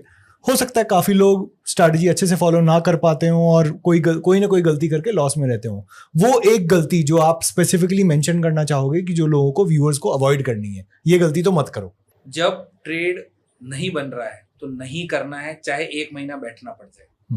रूल मतलब रूल, उसको फॉलो करना ही करना है. ये कई बार क्या होता है, सिर्फ फोमो में हम ट्रेड करते हैं और उसमें हम हमारा प्रॉफिट भी गवा देते हैं. इस चीज को अवॉइड करें. ठीक है. आपके एक मंथ में रेगुलरली कितने ट्रेड बनते हैं? 1-2 बस, 1 या 2. ठीक है. अगर एक चीज या एक इमोशन जो आपके दिमाग में आता हो जब एकदम से मार्केट क्रैश हो जाती है, वो क्या है? आपका रिएक्शन क्या रहता है और रिटेल ट्रेडर को क्या करना चाहिए? देखो, मार्केट जब एकदम से क्रैश हो जाती है तो सबसे पहली चीज कि हमारी स्ट्रेटेजी में तो पैसा बन रहा होगा, ये तो तय है. राइट. वहां से प्रॉफिट बुक करके अपना इन्वेस्टमेंट में डाल दो और शांति से बैठ जाओ. कुछ नहीं, क्योंकि वहां इन्वेस्टिंग की अपॉर्चुनिटी, यहाँ पे अपने को आउटपुट मिल गया है. इवेंचुअली विक्स भी बढ़ा होगा तो हमारा नया ट्रेड बन भी नहीं रहा होगा. शांति से बैठ जाना है. सबसे बेस्ट तो यही है. ठीक है. ठीक है. आपने जो स्ट्रैटेजी समझाई, इसमें कुछ लोगों को ऐसा लग सकता है कि क्योंकि सर मैथ्स के प्रोफेसर हैं तो सर ने तो मैथ्स पूरी सीखी हुई है, तो क्या हमारे लिए इम्प्लीमेंट करना इजी रहेगा अगर हमें मैथ्स अच्छे से नहीं आती है? पहला क्वेश्चन ये है. और दूसरा, अगर हमारे पास कैपिटल नहीं है ज्यादा तो हम क्या करें फिर? देखो, मैथ्स का रोल रिसर्च में है. राइट. ट्रेड तो हम फिक्स्ड कर रहे हैं. करेक्ट. ठीक है. तो रिसर्च तो आप चाहे तो हमसे डायरेक्टली भी ले सकते हैं. करेक्ट. थ्रू आपके पास बहुत सारे ऑप्शंस हैं ही. ठीक है. लेकिन फिर भी मेरा ऐसा मानना है कि मैथ्स एक्स सच बैरियर नहीं है, पर आपको थोड़ा थोड़ा सीखना चाहिए ताकि आप एक्चुअली जो रिसर्च हम आपको डायरेक्टली प्रोवाइड कर रहे हैं वो आप उसको एनालिसिस कर सको. Right. वरना तो फिर ये वही बात हो जाएगी कि यार मैं सिर्फ किसी को ब्लाइंडली कॉपी कर रहा हूँ. करेक्ट. तो उससे लॉन्गर रन में पैसा नहीं बनेगा, क्योंकि आज जहां निफ्टी है आज से 3 साल बाद वहां पे नहीं होगा. तो रिसर्च करना जरूरी है. अभी के लिए आपका काम हो जाएगा, लेकिन फॉर द टाइम बीइंग आपको वो प्रैक्टिस थोड़ी थोड़ी करनी शुरू करनी पड़ेगी. और इसका सबसे बेस्ट तरीका है बैक टेस्टिंग. यस. और कैपिटल सर, अगर कैपिटल इतना ज्यादा नहीं है तो? देखिए, जिनका कैपिटल ज्यादा नहीं है ना, तो मेरा पर्सनल ये मानना है कि उसको ऑप्शन ट्रेडिंग करना ही नहीं चाहिए. ठीक है. जो 5,000, 10,000, 20,000 और ये जो लोग कहते हैं कि ये 20 टाइम्स हो जाएगा, 30 टाइम्स हो जाएगा, वो होता नहीं है. एक आध ट्रेड में जरूर हो सकता है, मैं उससे डिनाई नहीं करूंगा, बट उसके लिए बहुत बहुत जबरदस्त लेवल की स्किल सेट चाहिए. टेक्निकली, फंडामेंटली बहुत डिसिप्लिन होना जरूरी है. बट 99.99% वो सिचुएशन प्रॉफिटेबल कभी नहीं होती. आप अल्टीमेटली वहां पे पैसा लूज कर जाओगे. और एक और सबसे बड़ी प्रॉब्लम यहाँ क्या होती है, रिवेंज ट्रेडिंग. पहले आप 5,000 रुपए हार जाते हो, फिर उस 5 को कवर करने के लिए आप 10 से ट्रेड करते हो, फिर 10 को कवर करने के लिए 15 से ट्रेड करते हो, और ऐसे करते करते आप एक्चुअली 1,00,000-1.5 लाख रुपए गवा देते हो. रादर देन दैट आप उतना कैपिटल कलेक्ट करो और उसके बाद सिस्टमैटिक ट्रेडिंग करो. करेक्ट. अमेजिंग. आपका अब काफी सालों से आप ट्रेडिंग कर रहे हैं और बहुत सारे लोगों से भी जुड़े हुए हैं. आपका टिपिकल ट्रेडिंग डे की रूटीन क्या रहती है? सुबह से लेकर शाम तक आप क्या करते हैं? क्योंकि आप चार्ट्स के सामने तो बैठते नहीं हो. देखिए, मैं आपको बताऊं, सबसे इंपॉर्टेंट चीज है पोस्ट मार्केट. मैं थोड़ा सा टाइम लूंगा इसके अंदर. आपको एक जर्नल बनाना है. Right. मैंने अपने प्रीवियस जितने भी इंटरेक्शन है उनमें भी ये चीज सबको कही है कि आपको एक जर्नल बनाना. कुछ भी नहीं समझ में आता है, आप उसमें केवल इतनी चीज मेंशन करो, आज हाई कितना था, आज लो कितना था, आज एवरेज कितना वॉल्यूम हुआ, आज मार्केट ऊपर से नीचे अगर आया है तो रीजंस क्या क्या थे, नीचे से ऊपर की आया है तो रीजंस क्या क्या थे. सिर्फ लिखना है. आपको पता होंगे, अनडाउटेडली मैं मानता हूं कि आपको पता होंगे, लेकिन उसको लिखना है. रोज का एक पेज, एक जर्नल आप बनाओ. आप 6 महीना सिर्फ इस काम को करो, पोस्ट मार्केट. बाकी आपको मार्केट टाइम पे सिर्फ 2 बार आपके ट्रेड की पोजीशन देखनी है, बाकी कुछ करना ही नहीं है. आपको खुद ब खुद समझ में आ जाएगा कि यार ऐसे ऐसे ऐसे ही मार्केट चल. प्रॉब्लम क्या है, सबको 9:15 से लेके 3:30 में काम करना है. 3:30 से लेके अगली 9:15 तक काम करना नहीं है. आप वो जर्नल बनाओ और back testing 2 hours per day आपको इसमें देना है। एक आपका नोट बनाओ, summary of the market for 1 day, 30 minutes और 1.5 से 2 घंटे का बैक टेस्टिंग। बाकी आपको कुछ नहीं करना है। क्या है, आप पैरेलल दूसरी जॉब करो, अपना बिजनेस करो, कुछ भी करो, आप इसमें बढ़िया कर सकते हो। और उसमें टाइम का कोई कंस्ट्रेंट नहीं, जब आप फ्री हो, रात को, सुबह, जल्दी, दोपहर में, जब फ्री हो तब करो। Very nice. अगर आपका खुद का बेटा या बेटी कल से कहते हैं कि मुझे ट्रेड करना है और मुझे आप सिखाओ, लेसन सिखाओ, क्या 2-3 फंडामेंटल लेसन्स आप उनको सिखाओगे और क्या डायरेक्शन दोगे कि बेटा ऐसे स्टार्ट करो या बेटी ऐसे स्टार्ट करो?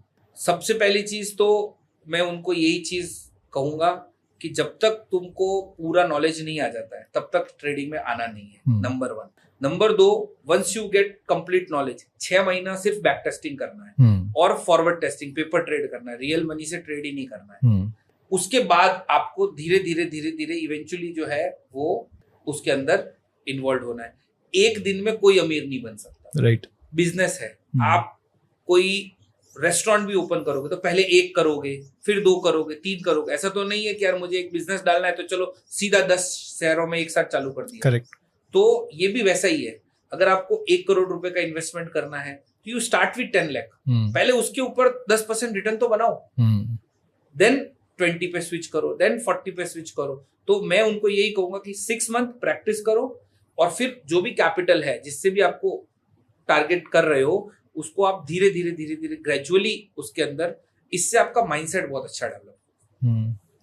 आप अपनी लर्निंग जर्नी में जब आप चीज़ें सीख रहे थे तो कौन से कोई ऐसी बुक्स हों जो कोई, या फिर कोई ऐसी वीडियोस हो जो आपको अभी तक याद हैं कि मैंने ये कंसेप्ट्स यहाँ से सीखे और मुझे बहुत अच्छे से समझ आया और उसी को आज भी मैं रेफर करता हूँ? मैं 2 चीज बताता हूँ। एक तो एक बुक है शेल्डन नेटनबर्ग की है, option volatility and pricing. Okay. वो बुक मेरी पहली बुक है जो मैंने पढ़ी थी। वैसे मैंने तो काफी सारी, मुझे बुक्स का बहुत शौक है तो मैं उसको रीड आउट करते रहता हूँ, बट वो मेरी पहली बुक है जो मैंने पढ़ी थी और उसको मैं कम से कम 4-5 बार पढ़ चुका हूँ। वो बुक अगर आप ऑप्शन ट्रेडिंग में जा रहे हो तो आपको वो जरूर से पढ़नी चाहिए। That is number 1। नंबर 2, अगर आई डोंट नो मैं कुछ यूट्यूब का लिंक यहाँ पे डिस्कस कर सकता हूँ कि नहीं, तो एक यूएस का एक टेस्टी ट्रेड करके है, टेस्टी ट्रेड या टेस्टी लाइव ऐसा नाम है। वो नाम 2-3 बार चेंज कर चुके हैं, उस समय टेस्टी ट्रेड होता था, आप सर्च करेंगे तो वो मिल जाएगा। उसका एक ऑप्शन का पूरा 15 मिनट्स के वीडियो सीरीज है जिसमें 120-130 वीडियो है। वेरी इंटरेस्टिंग, पूरी लाइन से है। उसको जरूर गो थ्रू करना चाहिए। उसका लिंक भी डाल देंगे। चीजें जो है वो आपको उसमें। Very interesting. एक कंसेप्ट जो बहुत ही अंडररेटेड है ट्रेडिंग में और एक कंसेप्ट जो लोग बहुत ज्यादा बात करते हैं बट ओवररेटेड है, उसके बारे में इतनी ज्यादा कोई बात नहीं होनी चाहिए। एक अंडररेटेड और एक ओवररेटेड। अंडररेटेड तो यही है, हाँ, कि आप मैथमेटिकली बिना चार्ट बिना इंडिकेटर के ट्रेड कर सकते हो, बस पेशेंस और डिसिप्लिन की जरूरत है, राइट? बट वो लोगों को करना नहीं है।